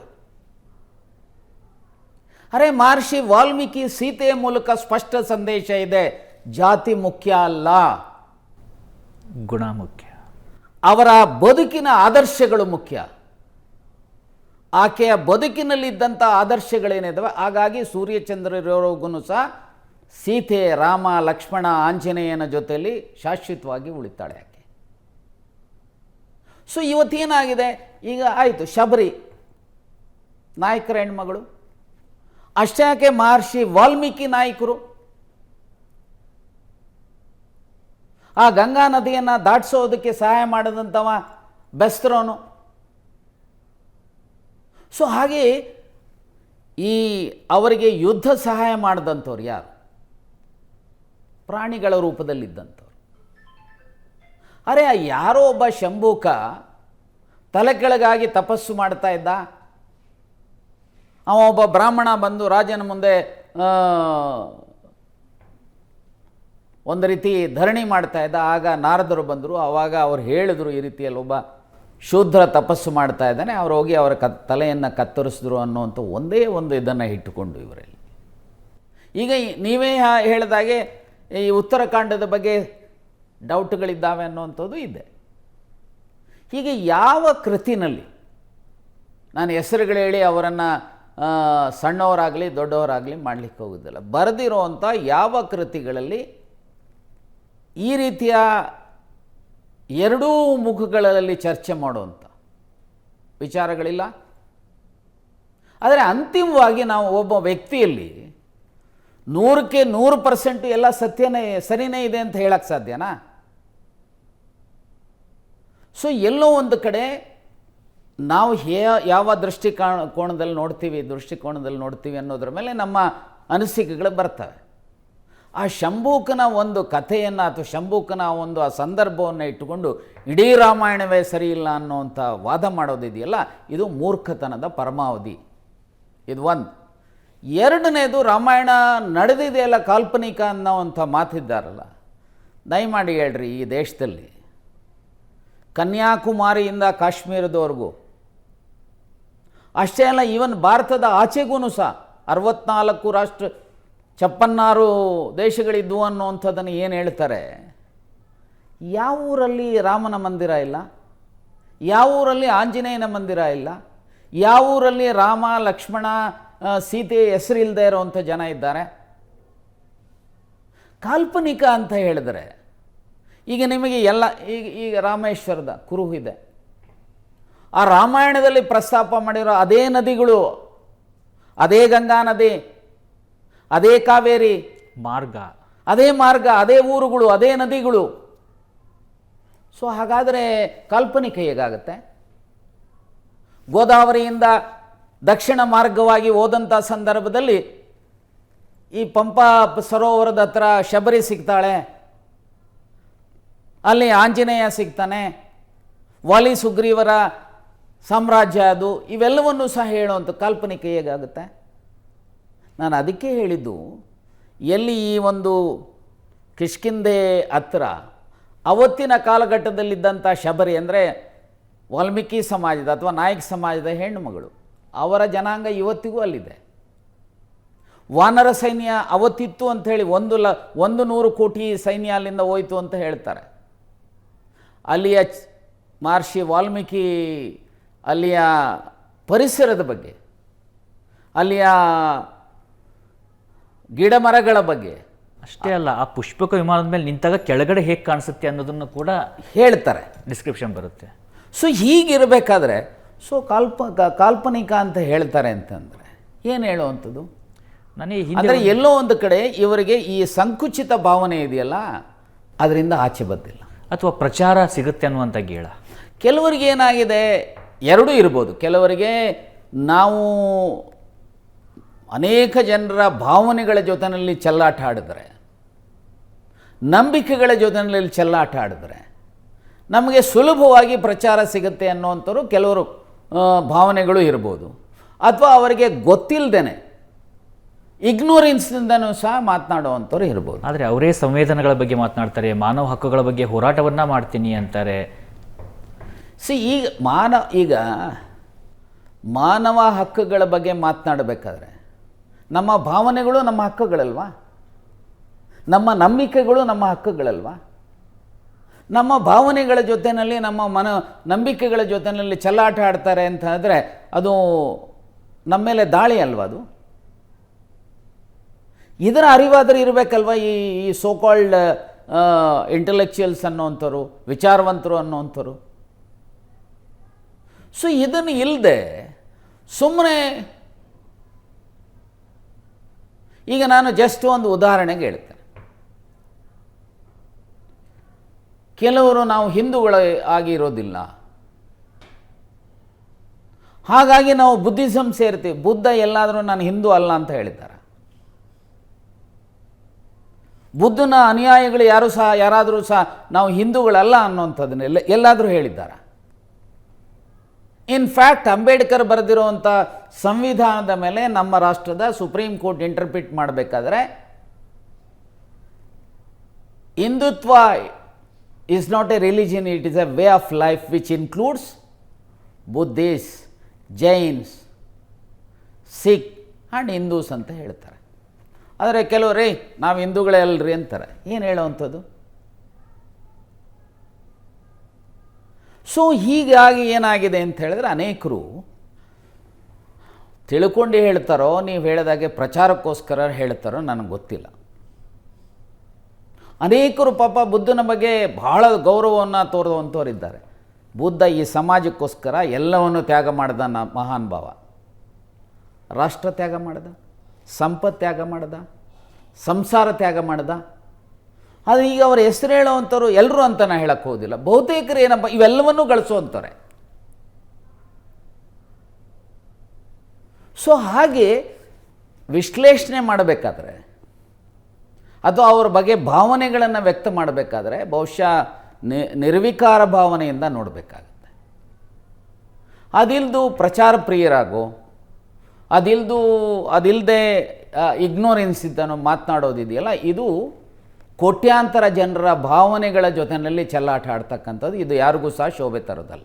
ನಾನು ಈ ಹಿಂದೆ ಒಂದು ಸಂಶೋಧನಾತ್ಮಕವಾದಂಥ ಒಂದು ಆರ್ಟಿಕಲ್ನ ಬರೆದಿದ್ದೆ, ಕರ್ನಾಟಕದಲ್ಲಿ ರಾಮನ ಹೆಜ್ಜೆಗಳು ಅಂಥೇಳಿ.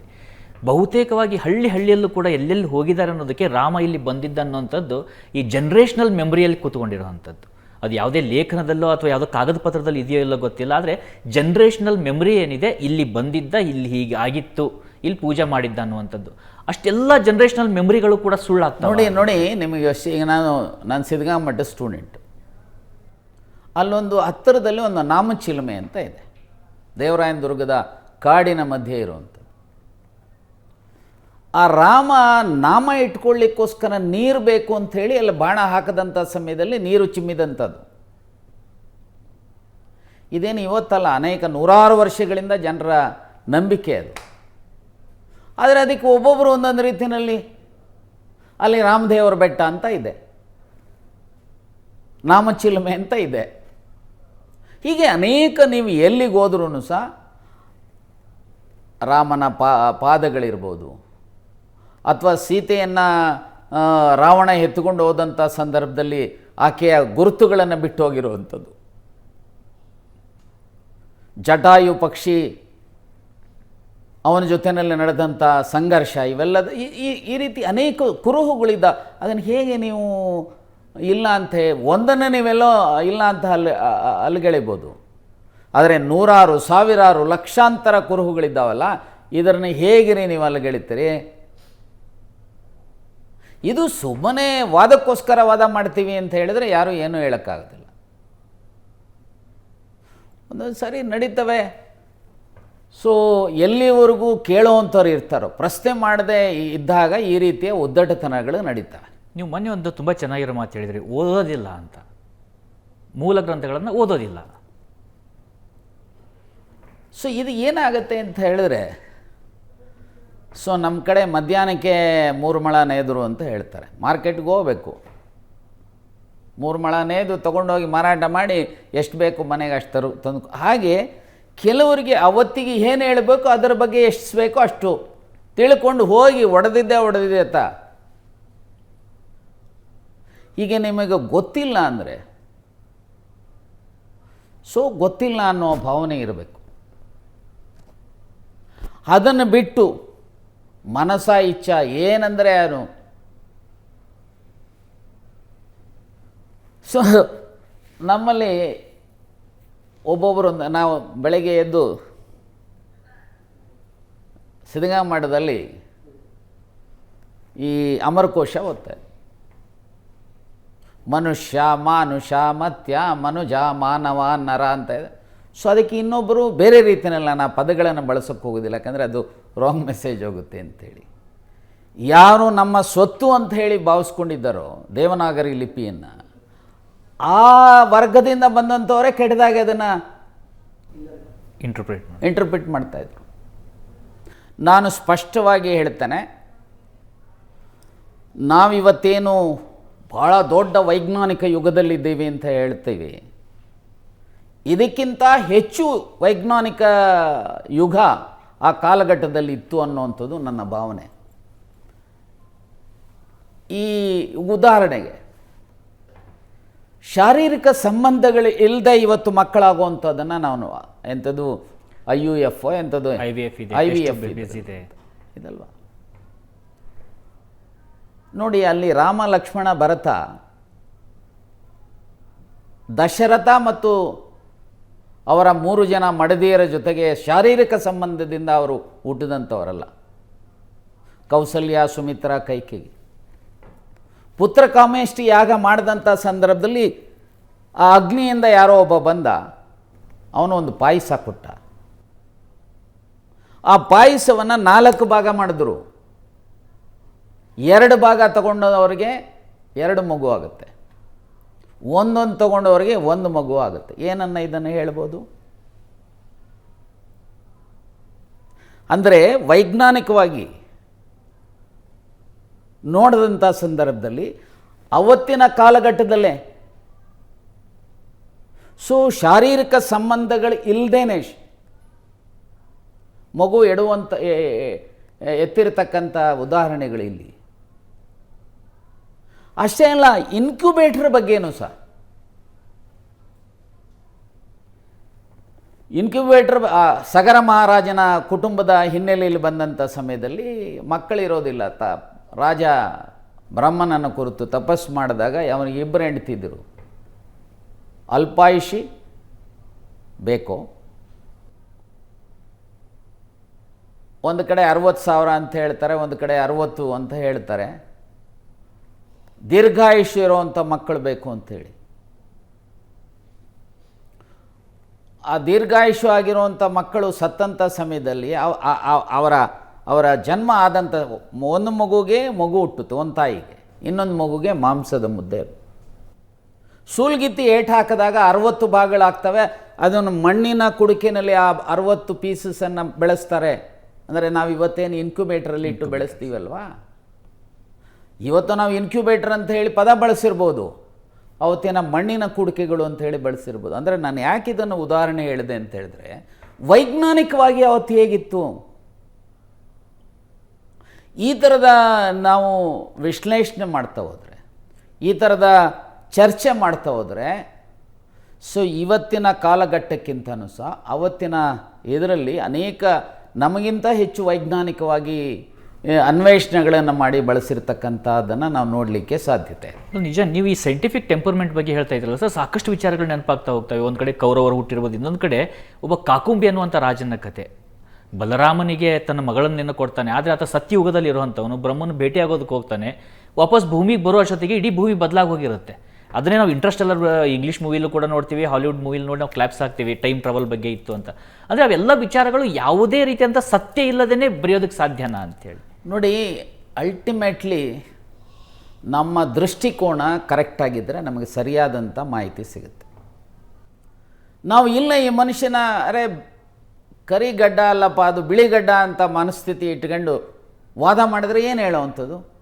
ನನಗನ್ಸುತ್ತೆ ಇವತ್ತಿನ ಕಾಲಘಟ್ಟವನ್ನು ನಾವು ನೋಡ್ತಾ ಇದ್ರೂ ಕೂಡ ಎಲ್ಲಿಯ ತನಕ ಒಬ್ಬ ಗಂಡಸು ಪತ್ನಿ ನನ್ನವಳೇ ಆಗಿರಬೇಕು, ನನ್ನ ಪತ್ನಿ ಅಂತ ಬಯಸ್ತಾನೋ, ಎಲ್ಲಿಯವರೆಗೂ ಪತ್ನಿ ನನ್ನ ಗಂಡ ನನಗೊಬ್ಬನಿಗೆ ಇರಬೇಕು ಅಂತ ಬಯಸ್ತಾನೋ, ನನಗೆ ಆದರ್ಶ ಪುತ್ರ ಬೇಕು ಅಂತೇಳಿ ಅಥವಾ ಮಕ್ಕಳು ಬೇಕು ಅಂತೇಳಿ ಎಲ್ಲಿಯವರೆಗೂ ತಂದೆ ತಾಯಿ ಬಯಸ್ತಾರೋ, ಎಲ್ಲಿಯವರೆಗೂ ನನಗೊಬ್ಬ ಆದರ್ಶ ತಂದೆ ತಾಯಿ ಬೇಕು ಅಂತೇಳಿ ಮಕ್ಕಳು ಬಯಸ್ತಾರೋ, ಅಲ್ಲಿವರೆಗೂ ರಾಮ ಈ ಒಂದು ಜನಮಾನಸದಲ್ಲಿ ಜೀವಂತವಾಗಿ ಸದಾ ಇರ್ತಾನೆ ಅಂತ ಅನಿಸುತ್ತೆ. ನೋಡಿ, ಇದು ಒಂದೊಂದು ಈಗ ರಾಮ ಭರತನಿಗೆ ಹೇಳ್ತಾರೆ, ನೋಡಪ್ಪ ಭರತ, ನಮಗೆ 3 ಜನ ತಾಯಂದಿರಲ್ಲ, ತಂದೆಗೆ ದಶರಥನಿಗೆ ಈ 3 ಜನ ಅಲ್ಲ, ಕೌಸಲ್ಯ, ಸುಮಿತ್ರ, ಕೈಕೆ ಅಷ್ಟೇ ಅಲ್ಲ, ಇವರಲ್ಲದೆ 350ಕ್ಕೂ ಹೆಚ್ಚು ಜನ ತಾಯಂದಿರಿದ್ದಾರೆ. ಅವರುಗಳನ್ನು ನೀನು ತಾಯಿ ಹಾಗೆ ನೋಡಬೇಕು ಅಂಥೇಳಿ ರಾಮ ಭರತನಿಗೆ ಹೇಳ್ತಾರೆ. ಸೊ ಹಾಗೆ ವಾಲಿ ಸುಗ್ರೀವರ ಮಧ್ಯೆ ಬರುವಂಥ ಹೆಣ್ಣಿನ ವಿಚಾರವಾಗ್ತಾನೆ ಅವರಿಬ್ಬರಿಗೆ ದೊಡ್ಡ ಸಂಘರ್ಷ.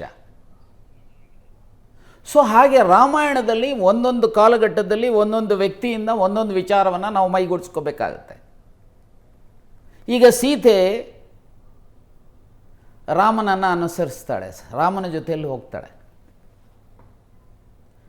ಅದೇ ಸೀತೆಯ ಸಾಕು ತಂದೆಯ ಮಗಳು ಊರ್ಮಿಳ ಲಕ್ಷ್ಮಣನ ಹೆಂಡತಿ ಯಾಕೆ ಬರೋದಿಲ್ಲ? ಲಕ್ಷ್ಮಣ ರಾಮನ ಜೊತೆಯಲ್ಲಿ ಬಂದ ಹಾಗೆ ಸೀತೆ ರಾಮನ ಜೊತೆಯಲ್ಲಿ ಬಂದ ಹಾಗೆ ಆಕೆನೂ ಬರ್ಬೋದಾಗಿತ್ತಲ್ಲ ಅನ್ನುವಂಥ ಪ್ರಶ್ನೆ ಬರಬಹುದು. ಆದರೆ ಸೊ ಒಂದೊಂದನ್ನು ಒಂದೊಂದು ರೀತಿಯಲ್ಲಿ ನಾವು ನೋಡಬೇಕಾಗತ್ತೆ. ನೋಡೋದ್ರ ಮೂಲಕ ನಾವು ಹೇಗೆ ನಮ್ಮ ಬದುಕಿನಲ್ಲಿ ಆ ಆದರ್ಶಗಳನ್ನು ಅಳವಡಿಸ್ಕೊಳ್ಳಿಕ್ಕೆ ಸಾಧ್ಯತೆ ಇದೆ. ಹೇಳ್ತಾರೆ ಕೆಲವರು, ಅನೇಕರು, ಲಕ್ಷ್ಮಣ ತನ್ನ ಹೆಂಡತಿಗೆ ತೊಂದರೆ ಕೊಟ್ಟ, ಅವ ಹೇಗೆ ಸೀತೆ ಬಂದಳು ಹಾಗೆ ಕರ್ಕೊಂಡು ಅನ್ನೋ ಈ ಥರ ವಾದ ಮಾಡೋರು ಇದ್ದಾರೆ. ಇನ್ವೇ ನಾವು ಏನಪ್ಪ ಅಂತ ಹೇಳಿದ್ರೆ, ಯಾವ್ಯಾವ ಕಾಲಘಟ್ಟದಲ್ಲಿ ಯಾವ್ಯಾವ ರೀತಿಯಲ್ಲಿ ಬದುಕಿನಲ್ಲಿ ನಾವು ಅವರ ಆದರ್ಶಗಳನ್ನು ನೋಡಬೇಕೇ ಹೊರತು ಅವರಲ್ಲಿ ಇರೋವಂಥ ಏನಾದರೂ ಸಣ್ಣ ಪುಟ್ಟ ಲೋಪಗಳಿದ್ದರೆ ಅದನ್ನೇ ವೈಭವಿಸ್ಕೊಂಡು ಹೇಳುವಂಥದ್ದು ಇದೆಯಲ್ಲ, ಇದು ಒಳ್ಳೆಯ ಸಮಾಜಕ್ಕೆ ನಾಂದಿ ಆಗೋದಿಲ್ಲ. ನಿಮ್ಮ ವಿಚಾರಕ್ಕೆ ಬರೋದಾದ್ರೆ ನೀವು ಹೇಳಿದರೆ ತಂದೆ ತಾಯಿ ಅನಕ್ಷರಸ್ಥರಿದ್ದರೂ ಕೂಡ ನಿಮಗೆ ಬಂದಿದ್ದಂಥ ಈ ಸಂಸ್ಕೃತ ಜ್ಞಾನ ಇರ್ಬೋದು ಅಥವಾ ಕಲಿಕೆ ಇರ್ಬೋದು, ಇದು ಸಾಕಷ್ಟು ಜನರಿಗೆ ಒಂದು ಸ್ಫೂರ್ತಿ ಕೊಡುತ್ತೆ ಅನಿಸುತ್ತೆ ನನಗೆ. ನೋಡಿ, ಇದೊಂದು ರೀತಿಯಲ್ಲಿ ಒಂದು ಕಡೆ ಹೇಳ್ತಾರೆ, ನಹಿ ಭವತಿ ಭಾವ್ಯಂ ವಿನಾಪಿ ಯತ್ನೇನ ಕರತಲ ಗತಮಪಿ ನಶ್ಯಹಿ ಯಶಹಿ ಭವಿತವ್ಯತಾ ನಾಸ್ತಿ ಅಂತೇಳಿ. ಅಂದರೆ ಇದು ಶಕುಂತಲೆ ದುಷ್ಯಂತರ ಹಿನ್ನೆಲೆಯಲ್ಲಿ ಬರುವಂಥದ್ದು ಕವಿ ಕಾಳಿದಾಸ ಹೇಳುವಂಥದ್ದು. ಯಾವ ಸಂದರ್ಭದಲ್ಲಿ ಆ ಉಂಗುರದ ವಿಚಾರವಾಗಿ ಬರುವಂಥ ಯಾವ ಸಮಯದಲ್ಲಿ ಹೇಗಾಗತ್ತೆ ಅನ್ನುವಂಥದ್ದನ್ನು ಹೇಳುವಂಥದ್ದು ಅಷ್ಟೊಂದು ಸುಲಭ ಅಲ್ಲ. ಬೇರೆ ಬೇರೆ ಕಾರಣಗಳಿಂದ ಈಗ ನಾವು ಎಷ್ಟೇ ಏನು, ಈಗ ನನ್ನ ದೊಡ್ಡಪ್ಪನ ಮಕ್ಕಳು, ನನ್ನ ದೊಡ್ಡಪ್ಪ ಭಾಳ ಪ್ರಯತ್ನ ಮಾಡಿದರು ಅವ್ರ ಮಕ್ಕಳಿಗೆ ಒಳ್ಳೆಯ ವಿದ್ಯಾವಂತರಾಗಬೇಕು ಅಂತ, ಆಗಲಿಲ್ಲ. ಕೆಲವು ಬೇರೆ ಬೇರೆ ಕಾರಣ. ನನಗೊಬ್ಬಳು ಸಿಸ್ಟರ್ ಇದ್ಲು, ಅವಳು ಆಗಬೇಕು ಅಂತ ಬಯಸಿದ್ದೆ, ಆಗಲೂ ಇಲ್ಲ ಅವಳು. ಸೊ ಹಾಗೆ ಯಾವ್ಯಾವುದೋ ಕಾರಣದಿಂದ ದೇವರ ಇಚ್ಛೆನೋ ತಂದೆ ತಾಯಿಗಳ ಇಚ್ಛೆಯಿಂದನೋ ಕೆಲವು ನಾವು ಬಯಸ್ತಾ ಇದ್ದರೂ ಸಹ ನಮಗೆ ಲಭ್ಯ ಆಗ್ತವೆ. ಕೆಲವನ್ನು ನಾವು ಎಷ್ಟೇ ಬಯಸಿದ್ರೂ ಕೆಲವು ಸಮಯದಲ್ಲಿ ನಡೆಯೋದಿಲ್ಲ. ಸೊ ಎನಿವೆ ನಾವೇನಪ್ಪ ಅಂತ ಹೇಳಿದ್ರೆ, ನಮ್ಮ ಬದುಕಿನಲ್ಲಿ ಸಾಧ್ಯವಾದ ಮಟ್ಟಿಗೆ ನಾನು ತಿಳ್ಕೊಂಡಿರೋದೇನಪ್ಪ ಅಂದರೆ, ಸಾಧ್ಯವಾದ ಮಟ್ಟಿಗೆ ನಾವು ಒಳ್ಳೆಯ ಮಾರ್ಗದಲ್ಲಿ ಗುರು ಹಿರಿಯರ ತಂದೆ ತಾಯಿಗಳ ವಿಚಾರವಂತರ ಆ ಮಾರ್ಗದಲ್ಲಿ ನಾವು ಹೋದರೆ ಒಂದಲ್ಲ ಒಂದು ರೀತಿಯಲ್ಲಿ ನಾವು ಒಳ್ಳೆಯ ದಾರಿನಲ್ಲಿ ಹೋಗಲಿಕ್ಕೆ ಸಾಧ್ಯತೆ ಇದೆ, ಏನಾದರೂ ಸಾಧಿಸಲಿಕ್ಕೆ ಸಾಧ್ಯತೆ ಇದೆ. ಸೊ ಇದಕ್ಕೆ ಪ್ರೇರಣೆ ಆಗಿರುವಂಥ ಈ ರೀತಿ ಅನೇಕ ರಾಮಾಯಣ ಇರ್ಬೋದು, ಮಹಾಭಾರತ ಇರ್ಬೋದು, ಇನ್ನಿತರನ್ನು ಅಭ್ಯಾಸ ಮಾಡಿದರೆ, ಜ್ಞಾನಾರ್ಜನೆ ಮಾಡಿದರೆ, ಸೊ ವಿದ್ಯೆ ಅಂದರೆ ಏನು? ವಿದ್ಯಾ ದದಾತಿ ವಿನಯಂ, ವಿನಯ ದಾತಿ ಪಾತ್ರತ ಅಂತ ಹೇಳ್ತಾರೆ. ವಿದ್ಯೆಯಿಂದ ವಿನಯ ಬರುತ್ತೆ, ವಿನಯದಿಂದ ಗೌರವಿಸ್ಕೊಳ್ಪಡ್ತಾನೆ ಅಂತ. ಅದರ ಅರ್ಥ ವಿದ್ಯೆ ಅಂತ ಹೇಳಿದರೆ ಬರೀ ಅಕ್ಷರ ಜ್ಞಾನ ಅಂತ ಅಲ್ಲ, ಬದುಕಿನ ಜ್ಞಾನ, ಬದುಕನ್ನು. ಅನೇಕ ಜನ ಇದ್ದಾರೆ ವಿಚಾರವಂತರು ಅಂತ ಹೇಳಿ, ವಿದ್ಯಾವಂತರು ಅಂತ ಹೇಳಿ, ಮಾಸ್ಟರ್ ಡಿಗ್ರಿ PhD ಮಾಡಿರ್ತಾರೆ. ಸೊ ಅವರಿಗೆ ಈ ಒಂದು ರೀತಿ ಪರ್ವರ್ಟೆಡ್ ಆ್ಯಟಿಟ್ಯೂಡು. ಸೊ ಅವ್ರನ್ನ ಏನಂತ ಹೇಳುವಂಥದ್ದು. ಹಳ್ಳಿನಲ್ಲಿ ಇರ್ತಾರೆ, 4-5ನೇ ಕ್ಲಾಸ್ ಓದಿರೋದಿಲ್ಲ, ಅವ್ರಿಗಿರೋವಷ್ಟು ಜ್ಞಾನ, ಅವ್ರಿಗಿರೋಷ್ಟು ವೈಚಾರಿಕತೆ, ಅವ್ರಿಗಿರೋಷ್ಟು ಪ್ರಾಮಾಣಿಕತೆ, ಬದ್ಧತೆ ನಿಮ್ಮ PhD ಹೋಲ್ಡರ್ಸ್ಗೂ ಇರೋದಿಲ್ಲ. ಅಷ್ಟರ ಮಟ್ಟಿಗೆ ಇರ್ತಾರೆ. ನಮ್ಮ ಡಾಕ್ಟರ್ ರಾಜ್ಕುಮಾರ್ ದೊಡ್ಡ ಉದಾಹರಣೆ. ರಾಜ್ಕುಮಾರ್ ಇದ್ದಾರೆ.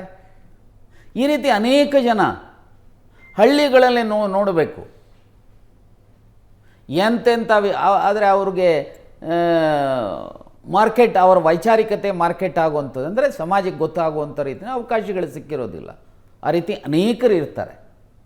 ಸೊ ಆದರೆ ನಾವೇನೋ ಒಂದಿಷ್ಟು ಎಲ್ಲೋ ಪ್ರೊಫೆಸರ್ ಆಗಿದ್ದೀವಿ, ಎಲ್ಲೋ ಲಾಯರ್ ಆಗಿದ್ದೀವಿ, ಎಲ್ಲೋ ಡಾಕ್ಟರ್ ಆಗಿದ್ದೀವಿ, ಎಲ್ಲೋ MLA ನೋ MP ನೋ MLC ನೋ ಮಂತ್ರಿನೋ ಮತ್ತೊಬ್ಬ ಹಾಗಿದ್ದೀವಿ ಅಂತ ಅಹಂ ಇದೆಯಲ್ಲ. ಸೊ ಈ ಅಹಂ ಕಡಿಮೆ ಆಗ್ತದೆ. ಇನ್ಫ್ಯಾಕ್ಟ್ ರಾಮ ಭರತನಿಗೆ ಹೇಳ್ತಾನೆ, ನೋಡಯ್ಯ, ನೀನು ಎಷ್ಟು ಗಂಟೆಗೆ ಯಾವ ಮುಹೂರ್ತದಲ್ಲಿ ಹೇಳಬೇಕು, ನೀನು ಯಾವ ರೀತಿ ಜನರ ಪರಿಸ್ಥಿತಿಯನ್ನು ಅಧ್ಯಯನ ಮಾಡಬೇಕು ಅಂತ ಹೇಳ್ತಾ, ನಿನ್ನ ರಾಜ್ಯ ಸುಭಿಕ್ಷವಾಗಿರಬೇಕು ಅನ್ನೋಗಿದ್ರೆ ನೂರಾರು ಜನ ಅಪ್ರಾಮಾಣಿಕರು, ಅಯೋಗ್ಯರು, ವಿಚಾರಹೀನರು, ಕ್ರಿಮಿನಲ್ಸು ನೂರಾರು ಜನ ಮಂತ್ರಿಗಳಿದ್ರು ಆ ದೇಶ ಉದ್ಧಾರ ಆಗೋದಿಲ್ಲ. ನಿನ್ನ ಮಂತ್ರಿಮಂಡಲದಲ್ಲಿ ವಿಚಾರವಂತರು, ಪ್ರಾಮಾಣಿಕರು, ವಿಚಕ್ಷಣಾ ಪ್ರವೃತ್ತಿ ಇರುವಂಥವರು, ದೇಶಪ್ರೇಮಿಗಳು, ಇಂಥವರು 4-6 ಜನ ಇದ್ದರೆ ನಿನ್ನ ದೇಶ, ನಿನ್ನ ರಾಜ್ಯ ಸುಭಿಕ್ಷವಾಗಿರುತ್ತೆ. ಈಗ ನಿಮ್ಮನ್ನೇ ನೋಡ್ತಾ ಹೋದರೆ ಒಂದು ಕಡೆ ಕರಿಕೋಟ್ ಹಾಕ್ಕೊಂಡು ಲಾಯರ್ ಆಗಿ ಕೋರ್ಟಿಗೆ ಹೋಗ್ತೀರಾ, ಇನ್ನೊಂದು ರಾಜಕೀಯವಾಗಿ ಕೂಡ ಸಕ್ರಿಯವಾಗಿರ್ತೀರಾ, ವಿಧಾನ ಪರಿಷತ್ತಿಗೆ ಬರ್ತೀರಾ, ಸಂಸತ್ ಸದಸ್ಯರಾಗಿದ್ದಂಥವರು, ಕುಟುಂಬಕ್ಕೆ ಸಮಯವನ್ನು ಕೊಡಬೇಕು. ಜೊತೆಗೆ ಎಲ್ಲಕ್ಕಿಂತ ಹೆಚ್ಚಾಗಿ ನಿಮ್ಮ ಜೊತೆ ಮಾತಾಡ್ತಿದ್ದಾಗ ಆ ಅಧ್ಯಯನದ ಪ್ರೌಢಿಮೆ ಕಾಣಿಸುತ್ತೆ. ಆ ಅಧ್ಯಯನಕ್ಕೆ ಸಮಯವನ್ನು ಕೊಡಬೇಕು. ಹೇಗೆ ಸಮಯ ಮ್ಯಾನೇಜ್ ಮಾಡ್ಕೊಳ್ಳೋದು? ನೋಡಿ, ಇದು ಏನಾಗುತ್ತೆ ಅಂತ ಹೇಳಿದ್ರೆ, ನಾನು ನಾರ್ಮಲಿ ರಾತ್ರಿ ಮಲಗೋದು 1 ಗಂಟೆಗೆ, 12:30ಯಿಂದ 1 ಗಂಟೆ. ಒಂದಿಷ್ಟೊತ್ತು TV ನೋಡ್ತೇನೆ, ಒಂದಿಷ್ಟೊತ್ತು ಯಾವುದಾದ್ರು ಟೆನ್ಷನ್ ಇದ್ದರೆ, ಮತ್ತೊಂದಿದ್ದರೆ. ರಾಜಕೀಯ ವ್ಯವಸ್ಥೆಯಲ್ಲಿ ಬಹುತೇಕ ರಾಜಕಾರಣಿಗಳಿಗೆ ಯಾಕಪ್ಪ ಅಂತಂದರೆ BP ಇರುತ್ತೆ, ಶುಗರ್ ಇರುತ್ತೆ, ಮತ್ತೊಂದಿರುತ್ತೆ. ನೈಜ ರಾಜಕಾರಣಿ ಯಾರಿರ್ತಾನೆ, ಪ್ರಾಮಾಣಿಕ ರಾಜಕಾರಣಿ ಯಾರಿರ್ತಾನೆ, ಅವನಿಗೆ ಅವನ ವೃತ್ತಿ ಹೋಗುತ್ತೆ, ಪ್ರೊಫೆಷನ್ ಹೋಗುತ್ತೆ, ಅವನ ಆರ್ಥಿಕ ಸ್ಥಿತಿ ಭಾಳ ಕೆಟ್ಟ ಸ್ಥಿತಿಗೆ ಹೋಗುತ್ತೆ, ಪ್ರೊಫೆಷನ್ ಹೋಗುತ್ತೆ, ಅವನ ಇನ್ಕಮ್ ಹೋಗುತ್ತೆ, ಅವನ ಆರೋಗ್ಯ ಹೋಗುತ್ತೆ, ಸಾಂಸಾರಿಕ ಬದುಕಿನಲ್ಲೂ ಸಹ ಅನೇಕ ಸಮಸ್ಯೆಗಳನ್ನು ಎದುರಿಸ್ತಾನೆ. ಅವರ ಎಕ್ಸ್ಪೆಕ್ಟೇಷನ್ಸ್ ಬೇರೆ ಇರುತ್ತೆ. ನನ್ನ ಗಂಡ ಇಷ್ಟೊತ್ತಿಗೆ ಬರಬೇಕು, ನನ್ನ ಜೊತೆಯಲ್ಲಿ ಊಟ ಮಾಡಬೇಕು, ನನ್ನ ಜೊತೆಯಲ್ಲಿ ಚರ್ಚೆ ಮಕ್ಕಳು ಅದನ್ನೇ ಬಯಸ್ತಾರೆ, ಇವರು ಅದನ್ನೇ ಬಯಸ್ತಾರೆ. ಆದರೆ ರಾಜಕಾರಣ ವ್ಯವಸ್ಥೆಯಲ್ಲಿ ಪ್ರಾಮಾಣಿಕವಾಗಿದ್ದು ಇಷ್ಟೆಲ್ಲ ತೊಂದರೆಗಳಿದ್ದರೂ ಸಹ ಯಾಕೆ ಅವನಿಗೆ ತೃಪ್ತಿ ಇರುತ್ತೆ ಅಂತ ಹೇಳಿದ್ರೆ ಆ ಜನರ ಪ್ರೀತಿ ವಿಶ್ವಾಸ ಇದೆಯಲ್ಲ, ಆ ನೈಜ ಪ್ರೀತಿ ವಿಶ್ವಾಸವನ್ನು ನೋಡಿದಾಗ ಇವೆಷ್ಟೆಲ್ಲ ಕಷ್ಟಗಳನ್ನು ಮರಿತೇವೆ. ಆದರೆ ಇವತ್ತಿನ ವ್ಯವಸ್ಥೆಯಲ್ಲಿ ಏನಾಗಿದೆ, ರಾಜಕಾರಣಿಗಳು ಅಂದ ತಕ್ಷಣವೇ ಬಹುತೇಕರು ಎಲ್ಲರೂ ಹಾಗೆ ಇದ್ದಾರೆ ಅಂತ ನಾನು ಹೇಳಕ್ಕೆ ಹೋದೆ. ರಾಜಕಾರಣ ಇವತ್ತು politics become A business. So ಅನೇಕ ಎಲ್ಲೋ ಒಂದು ಕಡೆ ರಾಜಕೀಯ ವ್ಯವಸ್ಥೆಯಲ್ಲಿ ಈ ಸ್ಟೇಟ್ಸ್ಮನ್ಶಿಪ್ಪನ್ನು ನಾವು ಕಾಣ್ತಾ ಇಲ್ಲ. ಆ ಪಾರ್ಟಿ ಈ ಪಾರ್ಟಿ ಅಂತ ಹೇಳಕ್ಕೆ ಹೋಗೋದಿಲ್ಲ. ಸ್ಟೇಟ್ಸ್ಮನ್ಶಿಪ್ಪನ್ನು ಬೆಳೆಸ್ಕೋಬೇಕಾದ್ರೆ ಈ ರೀತಿಯ ರಾಮಾಯಣ ಇರ್ಬೋದು, ಮಹಾಭಾರತ ಇರ್ಬೋದು, ಸಂವಿಧಾನ ಇರ್ಬೋದು, ಅನೇಕ ವೈಚಾರಿಕ ಹಿನ್ನೆಲೆಗಳನ್ನು ನಾವು ಅರ್ಥ ಮಾಡಿಕೊಂಡಾಗ ನಮ್ಮ ಜವಾಬ್ದಾರಿಗಳೇನು ಅಂತ ಹೇಳಿ ಅರ್ಥ ಮಾಡಿಕೊಳ್ಳುವಂಥ ದೃಷ್ಟಿಯಿಂದ ಸೊ ನನ್ನ ಅಧ್ಯಯನ ಮಾಡುವಂಥದ್ದು. ಹೊಟ್ಟೆಪಾಡಿಗೋಸ್ಕರ ಲಾಯರ್ಗೆ ನಾನು ಭಾಳ ಸೀರಿಯಸ್ ಆಗಿ ಒಂದು ಕಾಲಘಟ್ಟದಲ್ಲಿ ಲಾಯರಿಗಿರಿ ಮಾಡ್ತಾಯಿದ್ದೆ. ನನ್ನ senior professor MR Janardhan advocate general ಆಗಿದ್ರು. ಅವ್ರು ಅನೇಕ ಸಾರಿ ಹೇಳ್ತಾಯಿದ್ರು, ನೀನು ನ್ಯಾಯಾಂಗದಲ್ಲಿ ಒಳ್ಳೆಯ ಸ್ಥಾನ ಪಡಿಬೋದು, ಇಲ್ಲಿ ಕಾನ್ಸಂಟ್ರೇಟ್ ಮಾಡು ಅಂತ. ಸೊ ನಾನು ಅವಾಗ ಹೇಳ್ತೇನೆ, ನಿಜ ನೀವು ಹೇಳೋದ್ರಲ್ಲಿ ನಿಜ, ನಾನು ಒಬ್ಬ ಖುಷಿಯಾಗಿರ್ಬೋದು, ನನ್ನ ಕುಟುಂಬ ಖುಷಿಯಾಗಿರ್ಬೋದು, ಆದರೆ ಸಮಾಜದಲ್ಲಿ ನಾನು ಕಂಡಿದ್ದೀನಲ್ಲ, ಆ ಸಮಾಜದ ಕಟ್ಟ ಕಡೆಯ ದಟ್ಟ ದರಿದ್ರನ ಬದುಕಿನಲ್ಲಿರುವಂಥ ಸಮಸ್ಯೆಗಳಿದ್ದಾರಲ್ಲ, ಸಾಮಾಜಿಕವಾಗಿ, ಶೈಕ್ಷಣಿಕವಾಗಿ, ಆರ್ಥಿಕವಾಗಿ, ರಾಜಕೀಯವಾಗಿ, ಆ ಸಮಸ್ಯೆಗಳಿಗೆ ಸ್ವಲ್ಪನಾದರೂ ನಾವು ಕಾಂಟ್ರಿಬ್ಯೂಟ್ ಮಾಡಿ ಮಾಡಬೇಕಲ್ವ. ಅದನ್ನು ಮಾಡಬೇಕು ಅಂತಂದರೆ ನಾನು ಯಾಕೆ ಚಿಕ್ಕ ವಯಸ್ಸಿನಲ್ಲಿ ಎಮರ್ಜೆನ್ಸಿಯಲ್ಲಿ ಜೈಲಿಗೆ ಹೋದೆ ಅಂತಂದರೆ ಈ ಕಾರಣಕ್ಕೋಸ್ಕರ. ಯಾಕೆ ನಾನು ರಾಮಾಯಣ ಮಹಾಭಾರತ ಅಥವಾ ಸಂವಿಧಾನ ಅಧ್ಯಯನ ಮಾಡ್ತೀನಿ, ಅದಕ್ಕೆ ರಾತ್ರಿ 12 ಗಂಟೆಯಿಂದ 1 ಗಂಟೆಗೆ ಟೈಮ್ ಇಡ್ತೀನಿ ಅಂದರೆ ಅಧ್ಯಯನ ಮಾಡೋದಕ್ಕೋಸ್ಕರ. ಸುಮ್ಮನೆ ಉಡಾಫೆ ಹೊಡೆಯೋದಾದಲ್ಲಿ ನನಗೆ ಗೊತ್ತಿಲ್ಲ ಅಂದರೆ ಗೊತ್ತಿಲ್ಲ ಅಂತ ಹೇಳ್ತೇನೆ. ನಾನು ಗೊತ್ತಿಲ್ಲದೆ ಮಂಡುವಾದ ಮಾಡೋದಿಲ್ಲ. ಸರ್, ನೀವು ಮಹಾತ್ಮ ಗಾಂಧಿ ಬಗ್ಗೆ ಹೇಳ್ತಿದ್ವಿ ನೋಡಿ, ಯಾಕೆ ಗಾಂಧೀಜಿಯವರನ್ನು ಭಾಳ ಆದರ್ಶಪ್ರಾಯರಾಗಿ ಯಾಕೆ ನೋಡ್ತೀವಿ ಅಂತ ಹೇಳಿದರೆ,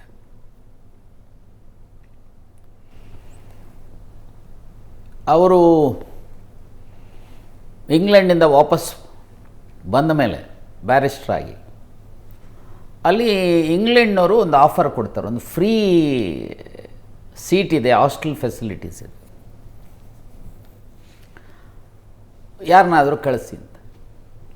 ಅವ್ರ ಮಗ ರಾಮದಾಸ್ ನಾನು ಹೋಗ್ತೀನಿ ಅಂತ ಹೇಳ್ತಾರೆ.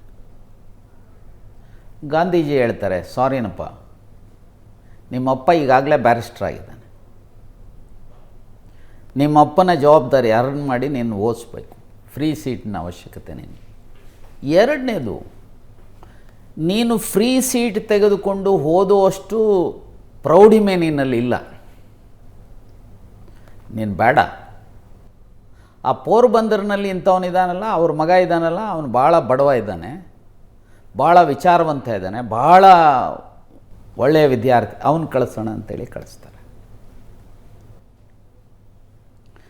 ಇವತ್ತಿನ ಕಾಲಘಟ್ಟದಲ್ಲಿ ನಾವು ಅದನ್ನು ನೋಡಬೇಕು. ಗಾಂಧಿ ಅಂದರೆ ನಾವಾಗಿದ್ರೆ ಏನಾಗಿ ಮಾಡ್ತಾಯಿದ್ವಿ, ಯಾವನಾದರೆ ನನ್ನ ಮಗನ ಕಳಿಸೋಣ ಅಂತ. ಒಂದು ಸಾರಿ ಒಂದು ಮೊಮೆಂಟೋ ಬರುತ್ತೆ, 5 kg ಬೆಳ್ಳಿ ಮನೆಗೆ ತಂದು ಹೆಂಡತಿಗೆ ಹೋಗಬೇಕಾದ್ರೆ ಬೆಳಗ್ಗೆ ಹೇಳ್ತಾರೆ, ಇದನ್ನು ಟಾಲ್ಸ್ಟಾಯ್ ಫಾರ್ಮ್ ಕಳಿಸಿ. ಸೊ ವಾಪಸ್ ಬರಬೇಕಾದ್ರೆ ಟಾಲ್ಸ್ಟಾಯ್ ಫಾರ್ಮಲ್ಲಿ ನೋಡ್ತಾರೆ ಅದಿಲ್ಲ, ಮನೆಗೆ ಬಂದು ನೋಡ್ತಾರೆ ಇಲ್ಲ. ಸೊ ಕೇಳ್ತಾರೆ, ನನಗೆ ಗೊತ್ತಿಲ್ಲ ನನಗೇನಾಯಿತು ಅಂತ ಅವರ ಶ್ರೀಮತಿಯವರು ಹೇಳ್ತಾರೆ, ಕಸ್ತೂರ್ಬಾ. ಇಬ್ಬರಿಗೂ ಜಗಳ ಆಗುತ್ತೆ, ಹೊಡೆದಾಟ ಆಗುತ್ತೆ, ಮನೆಯಿಂದ ಆಚೆ ತಡ್ತಾರೆ ಇಬ್ಬರು. ಕೊನೆಗೆ ಆ ತಾಯಿ, ಆಯ್ತಪ್ಪ ದಯವಿಟ್ಟು ಬೇರೆ ದೇಶದಲ್ಲಿ ಭಾಷೆ ಗೊತ್ತಿಲ್ಲ, ನಾನು ಎಲ್ಲೂ ಹೋಗಲಿ, ನನಗೂ ತೊಂದರೆ ಆಗುತ್ತೆ, ನಿನಗೂ ತೊಂದರೆ ಆಗುತ್ತೆ, ದಯವಿಟ್ಟು ಬಾಗಿಲು ತೆಗಿ ಅಂತೇಳಿ ತೆಗೆದಾದ್ಮೇಲೆ ಆ ಅಮ್ಮ ವಾಪಸ್ ತಂದು ಕೊಡ್ತಾಳೆ. ಅದಾದ 1 ವಾರ ಆದಮೇಲೆ ಇಬ್ಬರು ಅನ್ಯೋನ್ಯವಾಗಿದ್ದಾಗ ಹೇಳ್ತಾರೆ, ನೋಡಿ ಇವತ್ತು ಆ 5 kg ಬೆಳ್ಳಿಯ ಏನು ಮೊಮೆಂಟೋ ಬಂದಿದೆ ಅದನ್ನು ನನಗೆಲ್ಲ ಕೊಟ್ಟಿರೋದು, ನನ್ನ ಅಲ್ಲಿ ಗೆಸ್ಟ್ ಆಗಿ ನಾನು ಒಂದು ಸಂಘಟನೆಯ ಇದಾಗಿ ಹೋಗಿದ್ನಲ್ಲ ಅದಕ್ಕೆ. ಇವತ್ತು ಇದಕ್ಕೆ ಆಸೆ ಪಟ್ಟರೆ ದೆರ್ ಇಸ್ ನೋ ಲಿಮಿಟ್. ಹಾಗಾಗಿ ಇದು ಸಾರ್ವಜನಿಕ ಬದುಕಿನಲ್ಲಿ ಬಂದಿರುವಂಥ ಈ ಮೊಮೆಂಟು ಸಾರ್ವಜನಿಕ ಉಪಯೋಗಕ್ಕೆ ಬಳಸಬೇಕು ಅಂತ. ಈ ತಾಯಿ ಹೇಗೆ ಈ ಮನುಷ್ಯ ಹೋರಾಟ ಹೋರಾಟ ಹೋರಾಟ ಅಂತಾರೆ, ಮಕ್ಕಳಿದ್ದಾವೆ ದುಡಿಯೋದಿಲ್ಲ, ಏನಕ್ಕಾದರೂ ಉಪಯೋಗ ಆಗುತ್ತೆ ಅಂತ ಆಕೆ ಆಮೇಲೆ ಕನ್ವಿನ್ಸ್ ಆಗ್ತಾನೆ. ಸರ್, ಇವತ್ತಿನ ಜನಾಂಗ ಈಗ ಒಂದು ಹಂತದ ಒಂದು ಕಡೆ ಆಡಳಿತ ನಡೀತಾ ಇದೆ, ರಾಜಕೀಯ ಒಂದು ಹಂತಕ್ಕೆ ಬಂದಿದೆ, ಸ್ವತಂತ್ರ ಸಿಕ್ಕಿ ಇಷ್ಟು ವರ್ಷ ಆಗಿದೆ. ಮುಂಬರುವಂಥ ಜೀವನ ಏನಿದೆ, ಮುಂದೆ ದೊಡ್ಡ ಜೀವನ ನಡೆಸುವಂಥ ಜನಾಂಗ ಏನಿದೆ, ಆ ಯುವ ಜನಾಂಗಕ್ಕೆ ರಾಮಾಯಣದಿಂದ ಕಲಿಬಹುದಂಥ 5 ಪ್ರಮುಖ ಅಂಶಗಳನ್ನು ಏನು ಹೇಳ್ತೀರಿ? ನೋಡಿ, ಮೊದಲನೇದು, ಯಾವುದೇ ಭಾರತೀಯರು ಯಾಕೆ ಭಾರತಕ್ಕೆ ಇಷ್ಟೊಂದು ಮಹತ್ವ ಇದೆ ಇಡೀ ವಿಶ್ವದಲ್ಲಿ ಅಂತ ಹೇಳಿದ್ರೆ, ಈ ಮಣ್ಣಿನ ಬಗ್ಗೆ. ಈಗ ಉದಾಹರಣೆಗೆ ಸ್ವಾಮಿ ವಿವೇಕಾನಂದರು ಚಿಕಾಗೋ ಹೋದಾಗ ಸ್ವಾಮಿ ವಿವೇಕಾನಂದ ಯಾರು ಅಂತ ಯಾರಿಗೂ ಗೊತ್ತಿರಲಿಲ್ಲ. ಅವರು ಬಳಸಿದಂಥ, ಅವ್ರು ಹೋಗಿ ಅಲ್ಲಿ my dear Hindu brothers and sisters ಅಂತ ಹೇಳಿಲ್ಲ, my dear Musalman brothers and sisters ಅಂತ ಹೇಳಿಲ್ಲ, my dear Christian brothers and sisters ಅಂತ ಹೇಳಿಲ್ಲ. ಅವ್ರು ಹೇಳಿದ್ದು my dear brothers and sisters of this universal. ಅದನ್ನೇ ಕುವೆಂಪುರವರು ವಿಶ್ವ ಮಾನವತ್ವ ಅಂತ ಹೇಳಿದ್ದು. ನಾವು ಮೊದಲು ಮಾನವರಾಗೋಣ. ಅದನ್ನೇ ಸೀತೆಯ ಮೂಲಕ ಕೊಟ್ಟಿರುವಂಥದ್ದು ರಾಮಾಯಣದಲ್ಲಿ. ಸೀತೆ ಯಾವ ಜಾತಿ ಅಂತ, ಯಾವ ಧರ್ಮ ಅಂತ ಎಲ್ಲೂ ಹೇಳಿಲ್ಲ. ಮೊದಲು ನಾವು ಮನುಷ್ಯತ್ವವನ್ನು ಬೆಳೆಸ್ಕೊಳ್ಳುವಂಥದ್ರಲ್ಲಿ ಇವತ್ತಿನ ಯುವ ಪೀಳಿಗೆ ಯೋಚನೆ ಮಾಡಬೇಕು. ಎರಡನೆಯದು, ಅಧ್ಯಯನಶೀಲರಾಗಬೇಕು. ನೀವು ಬೇರೆ ಬೇರೆ ರಾಷ್ಟ್ರಗಳ ವಿಚಾರಗಳನ್ನು ತಿಳ್ಕೊಳ್ಬೇಡಿ, ಪಾಶ್ಚಿಮಾತ್ಯ ಸಂಸ್ಕೃತಿಯನ್ನು ವಿಚಾರಗಳನ್ನು ತಿಳ್ಕೊಬೇಡಿ ಅಂತ ಹೇಳಲಿಕ್ಕೆ ಹೋಗೋದಿಲ್ಲ. ಆದರೆ ಮೊದಲು ನಿಮ್ಮತನವನ್ನು ನೀವು ಮೊದಲು ಅರ್ಥ ಮಾಡಿಕೊಳ್ಳಿ. ನಿಮ್ಮ ಮೂಲ ಇದೆಯಲ್ಲ ಇಡೀ ಪ್ರಪಂಚಕ್ಕೆ. ಅವ್ರು ಹೇಳ್ತಾರೆ, ವಿವೇಕಾನಂದರು, ನಾನು ಅತ್ಯಂತ ದೊಡ್ಡ ರಾಷ್ಟ್ರದಿಂದ, ಅತ್ಯಂತ ದೊಡ್ಡ ಪರಂಪರೆ ಇರುವಂಥ ದೇಶದಿಂದ ಬಂದಿದ್ದೇನೆ. ನನ್ನ ದೇಶದಲ್ಲಿ ಸಾಕ್ಷಾತ್ಕಾರವನ್ನು ಪಡೆಯುವಂಥದಕ್ಕೆ ಯಾರು ಬೇಕಾದರೂ ಸಹ ಬಂದು ನನ್ನ ದೇಶದಲ್ಲಿ, ನನ್ನ ಮಾತೃಭೂಮಿನಲ್ಲಿ ನೀವು ಸಾಕ್ಷಾತ್ಕಾರವನ್ನು ಒಳ್ಳೆಯ ರೀತಿಯಲ್ಲಿ ಪಡೆಯಲಿಕ್ಕೆ ಅವಕಾಶ ಇದೆ ಅಂತೇಳಿ. ಅದರರ್ಥ ಟೆರರಿಸ್ಟನ್ನು ಇಲ್ಲಿ ಕರೀರಿ ಅಂತ ಹೇಳೋಕ್ಕಾಗಲ್ಲ. ಸೊ ಹಾಗಾಗಿ ಮೊದಲನೇದು ಮನುಷ್ಯತ್ವವನ್ನು ಬೆಳೆಸ್ಕೋಬೇಕಾಗತ್ತೆ. ಎರಡನೇದು, ನಾವು ನಮ್ಮ ರಾಷ್ಟ್ರದ ಆಗುಹೋಗುಗಳ ಬಗ್ಗೆ, ನಮ್ಮ ರಾಷ್ಟ್ರದ ಪರಂಪರೆ ಬಗ್ಗೆ, ನಮ್ಮ ರಾಷ್ಟ್ರದ ವೈಚಾರಿಕತೆ ಬಗ್ಗೆ ನಾವು ಮೈಗೂಡಿಸ್ಕೋಬೇಕಾಗತ್ತೆ. ಜನನಿ ಜನ್ಮಭೂಮಿಶ್ಚ ಸ್ವರ್ಗಾದಪಿ. ಅವ ಲಕ್ಷ್ಮಣ ಅಲ್ಲಿ ಹೋದಾಗ ಹೇಳ್ತಾನೆ, ಜನನಿ ಜನ್ಮಭೂಮಿಶ್ಚ ಸ್ವರ್ಗಾದಪಿ ಗರೀಯಸಿ. ಈ ಜನ್ಮ ಕೊಟ್ಟಂಥ ಭೂಮಿ ಸ್ವರ್ಗಕ್ಕೆ ಸಮಾನ ಅಂತ ಹೇಳ್ತಾನೆ ಅಲ್ಲಿಂದ ವಾಪಸ್ ಬಂದಾಗ. ಹಾಗೆ ಈ ದೇಶಕ್ಕೆ ನನಗೆ ಭಾಳಷ್ಟು ಸಮಯದಲ್ಲಿ ನೋವಾಗುತ್ತೆ. ಇಲ್ಲಿ ಎಲ್ಲ ಡಾಕ್ಟರ್ಸ್ ಆಗ್ತಾರೆ, ಇಂಜಿನಿಯರ್ಸ್ ಆಗ್ತಾರೆ, ಲಾಯರ್ಸ್ ಆಗ್ತಾರೆ, ನರ್ಸಸ್ ಆಗ್ತಾರೆ, ಟೀಚರ್ಸ್ ಆಗ್ತಾರೆ. ಆ್ಯಸ್ ಇಫ್ ಇವರೇನು ವಿದೇಶಗಳಲ್ಲೇ ಜನಿಸಿದಿರೋ ರೀತಿಯಲ್ಲಿ ಕೆಲವರು ಬಿಹೇವ್ ಮಾಡ್ತಾರೆ.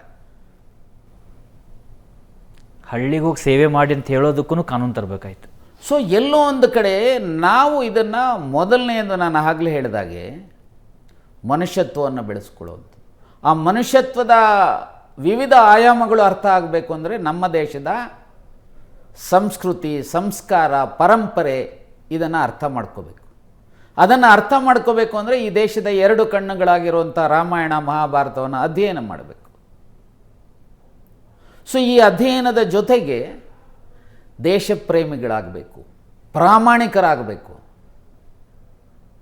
ಅದನ್ನು ಮಾಡಿಕೊಳ್ಳಿಲ್ಲ ಅಂತ ಹೇಳಿದ್ರೆ, ಈಗೇನು ನ್ಯೂಕ್ಲಿಯರ್ ಫ್ಯಾಮಿಲೀಸ್, ಅಣ್ಣ ತಮ್ಮಂದರೆ ಒಟ್ಟಿಗಿರೋದಿಲ್ಲ, ತಂದೆ ತಾಯಿಗಳೇ ಒಟ್ಟಿಗಿರೋದಿಲ್ಲ, ಅವ್ರ ಜೊತೆಯಲ್ಲಿ ಮಕ್ಕಳು ಇರೋದಿಲ್ಲ, ಗಂಡ ಹೆಂಡ ಅಂದರೆ ಒಟ್ಟಿಗಾಗಿ ಇರುವಂಥದ್ದು ಸಮಯ ಕಳೀತಾ ಇದೆ ಅನಿಸುತ್ತೆ. ಸೊ ಆ ಸ್ಥಿತಿ ಆಗಿರಬೇಕಾದ್ರೆ, ಸೊ ಎಲ್ಲೋ ಒಂದು ಕಡೆ ಕೌಟುಂಬಿಕ ವ್ಯವಸ್ಥೆಯನ್ನು ನಾವು ಗಟ್ಟಿಗೊಳಿಸ್ತಾ ಇದ್ದರೆ, ಎಲ್ಲಿವರೆಗೂ ಕೌಟುಂಬಿಕ ವ್ಯವಸ್ಥೆ ಗಟ್ಟಿಯಾಗೋದಿಲ್ಲ ಅಲ್ಲಿವರೆಗೂ ಗ್ರಾಮ ವ್ಯವಸ್ಥೆ ಗಟ್ಟಿಯಾಗೋದಿಲ್ಲ.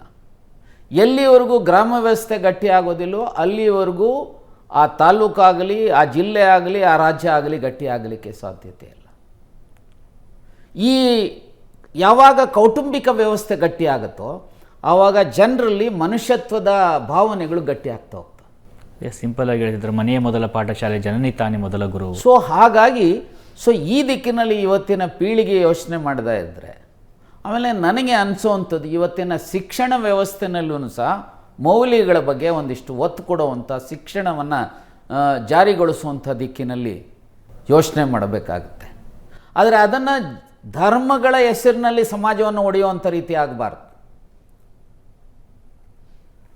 ಭಾರತೀಯ ಜನತಾ ಪಾರ್ಟಿಯವರ ಆ್ಯಟಿಟ್ಯೂಡ್ ಒಂದು ರೀತಿ ಆದರೆ ಕಾಂಗ್ರೆಸ್ನವರ ಆ್ಯಟಿಟ್ಯೂಡ್ ಇನ್ನೊಂದು ರೀತಿ, ಕಮ್ಯುನಿಸ್ಟರ ಆ್ಯಟಿಟ್ಯೂಡ್ ಇನ್ನೊಂದು. ಸೊ ಅಲ್ಟಿಮೇಟ್ಲಿ ಭಾರತದ ಪ್ರೌಢಿಮೆಯನ್ನು, ಭಾರತದ ವೈಚಾರಿಕತೆಯನ್ನು, ಭಾರತದ ಪರಂಪರೆ, ಸಂಸ್ಕೃತಿ ಇದನ್ನು ವಿಶ್ವಕ್ಕೆ ಮಾದರಿಯಾಗಬೇಕು ಅನ್ನೋ ಹಾಗಿದ್ರೆ ಯಾವುದು ಅತ್ಯಂತ ಉತ್ತಮವಾಗಿರ್ತಕ್ಕಂಥದ್ದನ್ನು ಎಲ್ಲರೂ ಸಹ ಯೋಚನೆ ಮಾಡಬೇಕಾಗತ್ತೆ.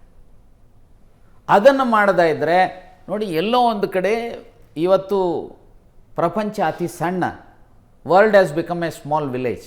Human mind also. ಸೊ ಅದನ್ನು ಅತ್ಯಂತ ಉತ್ತಮ ರೀತಿಯಲ್ಲಿ ಆಗಬೇಕು ಅನ್ನೋ ಹಾಗಿದ್ದಾರೆ ನಮ್ಮಲ್ಲಿ ರಾಷ್ಟ್ರ ಮಟ್ಟದಲ್ಲೂ ಸಹ ಸ್ಟೇಟ್ಸ್ಮನ್ಶಿಪ್ ಇರೋವಂಥ ಲೀಡರ್ಶಿಪ್ ಇರಬೇಕಾಗುತ್ತೆ. ಬರೀ ಪೆಟ್ಟಿ ಪಾಲಿಟಿಷಿಯನ್ಸ್ ರೀತಿ ಪೊಲಿಟಿಕಲ್ ಪ್ರಧಾನಿಗಳಾದ ಮೇಲೆ, ರಾಷ್ಟ್ರಪತಿಗಳಾದ ಮೇಲೆ, ಕೇಂದ್ರದ ಮಂತ್ರಿಗಳಾದ ಮೇಲೂ ಸಹ ನಾವು ಬರೇ ಒಂದು ಪೊಲಿಟಿಕಲ್ ಪಾರ್ಟಿ ಇದರಲ್ಲಿ ನೋಡುವಂಥದ್ದು ಇದೆಯಲ್ಲ, ಈ ಪ್ರವೃತ್ತಿ ಹೋಗಬೇಕು. ಅಲ್ಟಿಮೇಟ್ಲಿ ಸೊ ಈ ದೇಶದ ವೈಚಾರಿಕತೆಯ ಹಿನ್ನೆಲೆಯಲ್ಲಿ, ಈ ದೇಶದ ಭೌಗೋಳಿಕ ಮತ್ತು ಜನಸಂಖ್ಯಾ ಹಿನ್ನೆಲೆಯಲ್ಲಿ ನಾವು ನಮ್ಮ ಕಾರ್ಯಕ್ರಮಗಳಿರ್ಬೋದು, ವಿಚಾರಗಳಿರ್ಬೋದು, ಇದರ ಹಿನ್ನೆಲೆಯಲ್ಲಿ ಹೋಗಬೇಕಾಗತ್ತೆ. ಅದನ್ನು ಬಿಟ್ಟು ನಾವು ಇಡಪ್ಪ ನಾವು ಎಷ್ಟು ದಿವಸ ಮಜಾ ಹೊಡೆಯೋಣ ಅನ್ನೋಂಥ ಸ್ಥಿತಿನಲ್ಲಿ ಹೋದರೆ ಸೊ ಎಲ್ಲೋ ಒಂದು ಕಡೆ ವಿಶ್ವದಲ್ಲಿರುವಂಥ ಈ ದೇಶಕ್ಕಿರುವಂಥ ಆ ಒಂದು ಏನು ಕೀರ್ತಿ ಇದೆ, ವೈಚಾರಿಕತೆ ಇದೆ. ನಿಮಗೆ ರಾಮಾಯಣಕ್ಕೆ ಮಹಾಭಾರತಕ್ಕೆ ಸಾಟಿಯಾಗುವಂಥ ಮತ್ತೊಂದು ಗ್ರಂಥಗಳನ್ನು ನೋಡಲಿಕ್ಕೆ ಸಾಧ್ಯ ಇಲ್ಲ. ಗಾಂಧೀಜಿಗೆ ಸಾಟಿಯಾಗುವಂಥ ಮತ್ತೊಬ್ಬ ವ್ಯಕ್ತಿಯನ್ನು, ಸ್ವಾಮಿ ವಿವೇಕಾನಂದರಿಗೆ ಸಾಟಿಯಾಗುವಂಥವ್ರನ್ನು ಎಲ್ಲಿ ಸಿಗಲಿಕ್ಕೆ ಸಾಧ್ಯ? ಈ ರೀತಿ ರಾಜಕೀಯ ವ್ಯವಸ್ಥೆನಲ್ಲೂ ಅನೇಕರಿದ್ದಾರೆ. ಸೊ ಈಗ ನೆಹರು ಇರ್ಬೋದು, ಇಂದಿರಾ ಗಾಂಧಿ ಇರ್ಬೋದು, ಶಾಸ್ತ್ರಿ ಇರ್ಬೋದು, ಹಾಗೆ ಅಟಲ್ ಬಿಹಾರಿ ವಾಜಪೇಯಿ ಇರ್ಬೋದು. ಸೊ ಅನೇಕರು ಈ ರಾಷ್ಟ್ರಕ್ಕೆ ತಮ್ಮದೇ ಆಗಿರುವಂಥ ರೀತಿಯಲ್ಲಿ ಈ ರಾಷ್ಟ್ರದ ಘನತೆ ಗೌರವವನ್ನು ಹೆಚ್ಚಿಸಿರ್ತಕ್ಕಂಥದ್ದನ್ನು, ಈಗ ಉದಾಹರಣೆಗೆ ಡಾಕ್ಟರ್ ಮನಮೋಹನ್ ಸಿಂಗ್ರವರು ಇಡೀ ಪ್ರಪಂಚದಲ್ಲಿ ಆರ್ಥಿಕ ಪರಿಸ್ಥಿತಿ ಭಾಳ ಕಷ್ಟದಲ್ಲಿದ್ದಂಥ ಸಮಯದಲ್ಲಿ ಈ ದೇಶದ ಆರ್ಥಿಕತೆಯನ್ನು ನರಸಿಂಹರಾಯರು ಇರ್ಬೋದು, ಡಾಕ್ಟರ್ ಮನಮೋಹನ್ ಸಿಂಗ್ರವರು ಇರ್ಬೋದು. ಸೊ ಆ ರೀತಿ ಅನೇಕರಿದ್ದಾರೆ. ಆದರೆ ಇವತ್ತೇನಾಗಿದೆ, ಅನ್ಫಾರ್ಚುನೇಟ್ಲಿ ಎಲ್ಲೋ ಒಂದು ಕಡೆ ಈ ಸಂಕುಚಿತ ಭಾವನೆಯಿಂದ ಈ ಜಡ್ಗಾ ಗಾಡಿ ಕುದುರೆಗೆ ಇದನ್ನು ಕಟ್ಟಿರ್ತಾರಲ್ಲ, ಹಾಗೆ ಕಟ್ಟಿಕೊಂಡು ಹೋಗುವಂಥ ಪ್ರವೃತ್ತಿಯನ್ನು ರಾಷ್ಟ್ರದ ನಾಯಕತ್ವ ವಹಿಸ್ತಕ್ಕಂಥ ಯಾವುದೇ ಪಕ್ಷಕ್ಕೆ ಸೇರಿರಲಿ ಅವರನ್ನು ಬಿಟ್ಟು ಸೊ ವೈಚಾರಿಕತೆ ಹಿನ್ನೆಲೆಯಲ್ಲಿ ಪ್ರಾಮಾಣಿಕತೆ ಇರತಕ್ಕಂಥ ಪಕ್ಷನಿಷ್ಠರುಗಳನ್ನು ಮತ್ತು ಜನಮುಖಿಯಾಗಿ ಸಮಾಜಮುಖಿಯಾಗಿ ಕೆಲಸ ಮಾಡತಕ್ಕಂಥ ನಾಯಕತ್ವವನ್ನು ಸೃಷ್ಟಿ ಮಾಡುವಂಥ ಕೆಲಸ ರಾಜಕೀಯ ಪಕ್ಷಗಳು ಮಾಡಬೇಕು, ಜನರು ಮಾಡಬೇಕು. ಆಗ ಮಾತ್ರ ಈ ರಾಷ್ಟ್ರ ಉಳಿಯಲಿಕ್ಕೆ ಸಾಧ್ಯತೆ ಇದೆ ಅನ್ನುವಂಥದ್ದು ನನ್ನ ಸ್ಪಷ್ಟವಾದಂಥ ನಿಲುವು. ಅದನ್ನು ಅನೇಕ ಸಂದರ್ಭದಲ್ಲಿ ಹೇಳಿದ್ದೇನೆ, ಈಗಲೂ ಹೇಳ್ತೇನೆ. ಖಂಡಿತವಾಗಿಯೂ ಕೂಡ ಸಾಕಷ್ಟು ವಿಚಾರಗಳ ಬಗ್ಗೆ ತಿಳಿಸ್ಕೊಟ್ಟಿದ್ದೀರಿ ಸರ್. ಅದರಲ್ಲೂ ರಾಮಾಯಣ ಇರ್ಬೋದು, ಪ್ರಸಕ್ತ ವಿದ್ಯಮಾನಗಳು ಇರ್ಬೋದು. ಆದರೆ ನನಗೆ ನೀವು ಒಂದು ಪ್ರಾಮಿಸ್ ಮಾಡಲೇಬೇಕು, ಇನ್ನೊಂದು ಸರಿ ನೀವು ಸಿಗಬೇಕು. ಆವಾಗ ರಾಮ ಮತ್ತು ಭರತರ ಸಂವಾದದ ಬಗ್ಗೆ ಸಂಪೂರ್ಣವಾದಂಥ ಒಂದು ನೀವು ಮಾತುಕತೆಯನ್ನು ಆಡಬೇಕು, ನೀವು ಅದ್ರ ಬಗ್ಗೆ ಮಾಹಿತಿಯನ್ನು ಕೊಡಬೇಕು. ಓಕೆ. ಯಾಕಂದರೆ ಅದ್ರ ಬಗ್ಗೆ ತುಂಬ ಕುತೂಹಲ ಮೂಡ್ತಾ ಇದೆ. ಆದರೆ ಸಮಯದ ಅಭಾವದ ಕಾರಣದಿಂದ ಅದ್ರ ಬಗ್ಗೆ ಹೆಚ್ಚು ಮಾತನಾಡೋಕ್ಕೆ ಸಾಧ್ಯ ಆಗ್ತಿಲ್ಲ. ಆದರೆ ಒಬ್ಬ ರಾಜ ಹೇಗಿರಬೇಕು, ಒಬ್ಬ ಪ್ರಜೆ ಹೇಗಿರಬೇಕು, ಅಥವಾ ಒಂದು ರಾಜ್ಯವನ್ನು ಹೇಗೆ ನಡೆಸಬೇಕು ಅನ್ನುವಂಥ ವಿಚಾರಗಳಿರ್ಬೋದು, ಅಥವಾ ರಾಮನ ನಾನು ಆವಾಗಲೇ ಹೇಳಿದಾಗೆ ರಾಮ ಹೇಗೆ ಕಾಣಿಸ್ತಾರೋ, ನೋಡುವವರ ಕಣ್ಣಿಗೆ ಹಾಗೆ ಕಾಣಿಸ್ತಾ ಹೋಗ್ತಾನೆ, ಹಾಗೆ ಪ್ರಭಾವಿಸ್ತಾ ಹೋಗ್ತಾನೆ ಅಂತ ಒಂದು ಸಾಕಷ್ಟು ವಿಚಾರ ಈ ರಾಜಕೀಯದ ಮಧ್ಯದಲ್ಲೂ ಇಂಥ ಒಂದು ವಿಚಾರಗಳ ಬಗ್ಗೆ ಮಾತನಾಡೋದಕ್ಕೆ ಸಾಧ್ಯ ಆಗಿದೆ ನಿಮ್ಮ ಕಾರಣದಿಂದಾಗಿ. ಅದಕ್ಕೆ ನಾನು ನಿಮಗೆ ಎಷ್ಟು ಧನ್ಯವಾದ ಹೇಳಿದ್ರೆ ಕಡಿಮೆ ಅನಿಸುತ್ತೆ. ನಮಸ್ಕಾರ. ಸೊ ನಮ್ಮ ವೀಕ್ಷಕರಿಗೆ ನೀವು ಹೇಳುವಂಥದ್ದು? ನಾನು ವೀಕ್ಷಕರಿಗೆ ಇಷ್ಟೇ ಹೇಳಲಿಕ್ಕೆ ಬಯಸ್ತೇನೆ, ನಾನೊಬ್ಬ ಹಳ್ಳಿಯಿಂದ ಬಂದಂಥವ. ಸೊ ಹಳ್ಳಿಯಿಂದ ಬಂದಂಥವರು ಯಾವ್ಯಾವುದೋ ಕಾರಣಗಳಿಂದ ನಾನು ರಾಜಕೀಯ ಬದುಕಿನಲ್ಲಿದ್ದೇನೆ, ವಕೀಲಿ ವೃತ್ತಿಯಲ್ಲಿದ್ದೇನೆ. ಸೊ ಆದರೆ ವಕೀಲಿ ವೃತ್ತಿ ಇರ್ಬೋದು, ರಾಜಕಾರಣ ಇರ್ಬೋದು, ಆದರೆ ಯಾವುದೇ ಇದರಲ್ಲಿದ್ದರೂ ಸಹ ಮನುಷ್ಯತ್ವದ ನೆಲಗಟ್ಟಿನ ಮೇಲೆ ನಮ್ಮ ಬದುಕನ್ನು ರೂಪಿಸ್ಕೊಳ್ತಕ್ಕಂಥದಕ್ಕೆ ಎಲ್ಲ ಸಂದರ್ಭಗಳಲ್ಲೂ ಸಹ ಪ್ರಾಮಾಣಿಕವಾದಂಥ ಪ್ರಯತ್ನವನ್ನು ಮಾಡ್ತಾ ಬಂದಿದ್ದೇನೆ. ಎಡವಿರ್ಬೋದು, ನಾನು ಇಲ್ಲ ಅಂತ ಹೇಳೋದಿಲ್ಲ, ಎಲ್ಲಾದರೂ ಅಕಸ್ಮಾತ್ ಎಡವಿರ್ಬೋದು.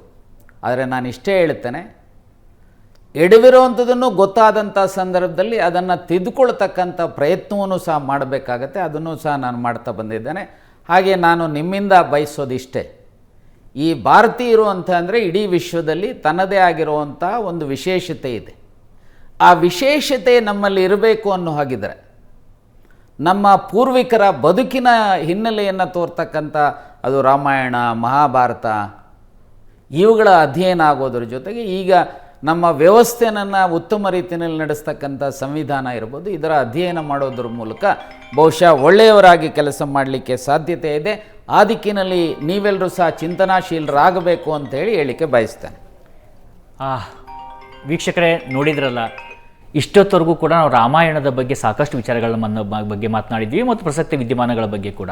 ರಾಮರಾಜ್ಯ ಮತ್ತು ಮರ್ಯಾದಾ ಪುರುಷೋತ್ತಮ ರಾಮ ಅವೆರಡನ್ನೂ ನಾವು ಇಲ್ಲಿ ನೇರವಾಗಿ ಅದನ್ನು ಪ್ರಸ್ತಾಪ ಮಾಡದಿದ್ದು ಅದರ ಬಗ್ಗೆ ಯಾಕೆ ರಾಮರಾಜ್ಯ ಆಗಿರುತ್ತೆ, ಮರ್ಯಾದಾ ಪುರುಷೋತ್ತಮ ಯಾಕೆ ರಾಮ ಆಗಿರುವಂಥದ್ದು ಅಂತೇಳಿ ಸಾಕಷ್ಟು ವಿಚಾರಗಳನ್ನು ಉಗ್ರಪ್ಪ ಸರ್ ಕೂಡ ನಮಗೆ ತಿಳಿಸ್ಕೊಟ್ಟಿದ್ದಾರೆ.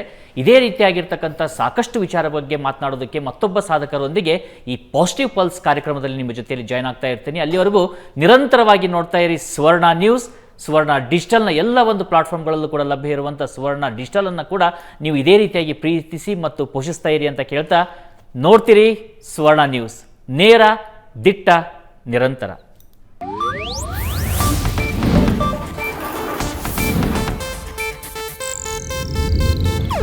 ಇದು ಏಷ್ಯಾನೆಟ್ ನ್ಯೂಸ್ ನೆಟ್ವರ್ಕ್ ಪ್ರಸ್ತುತಿ.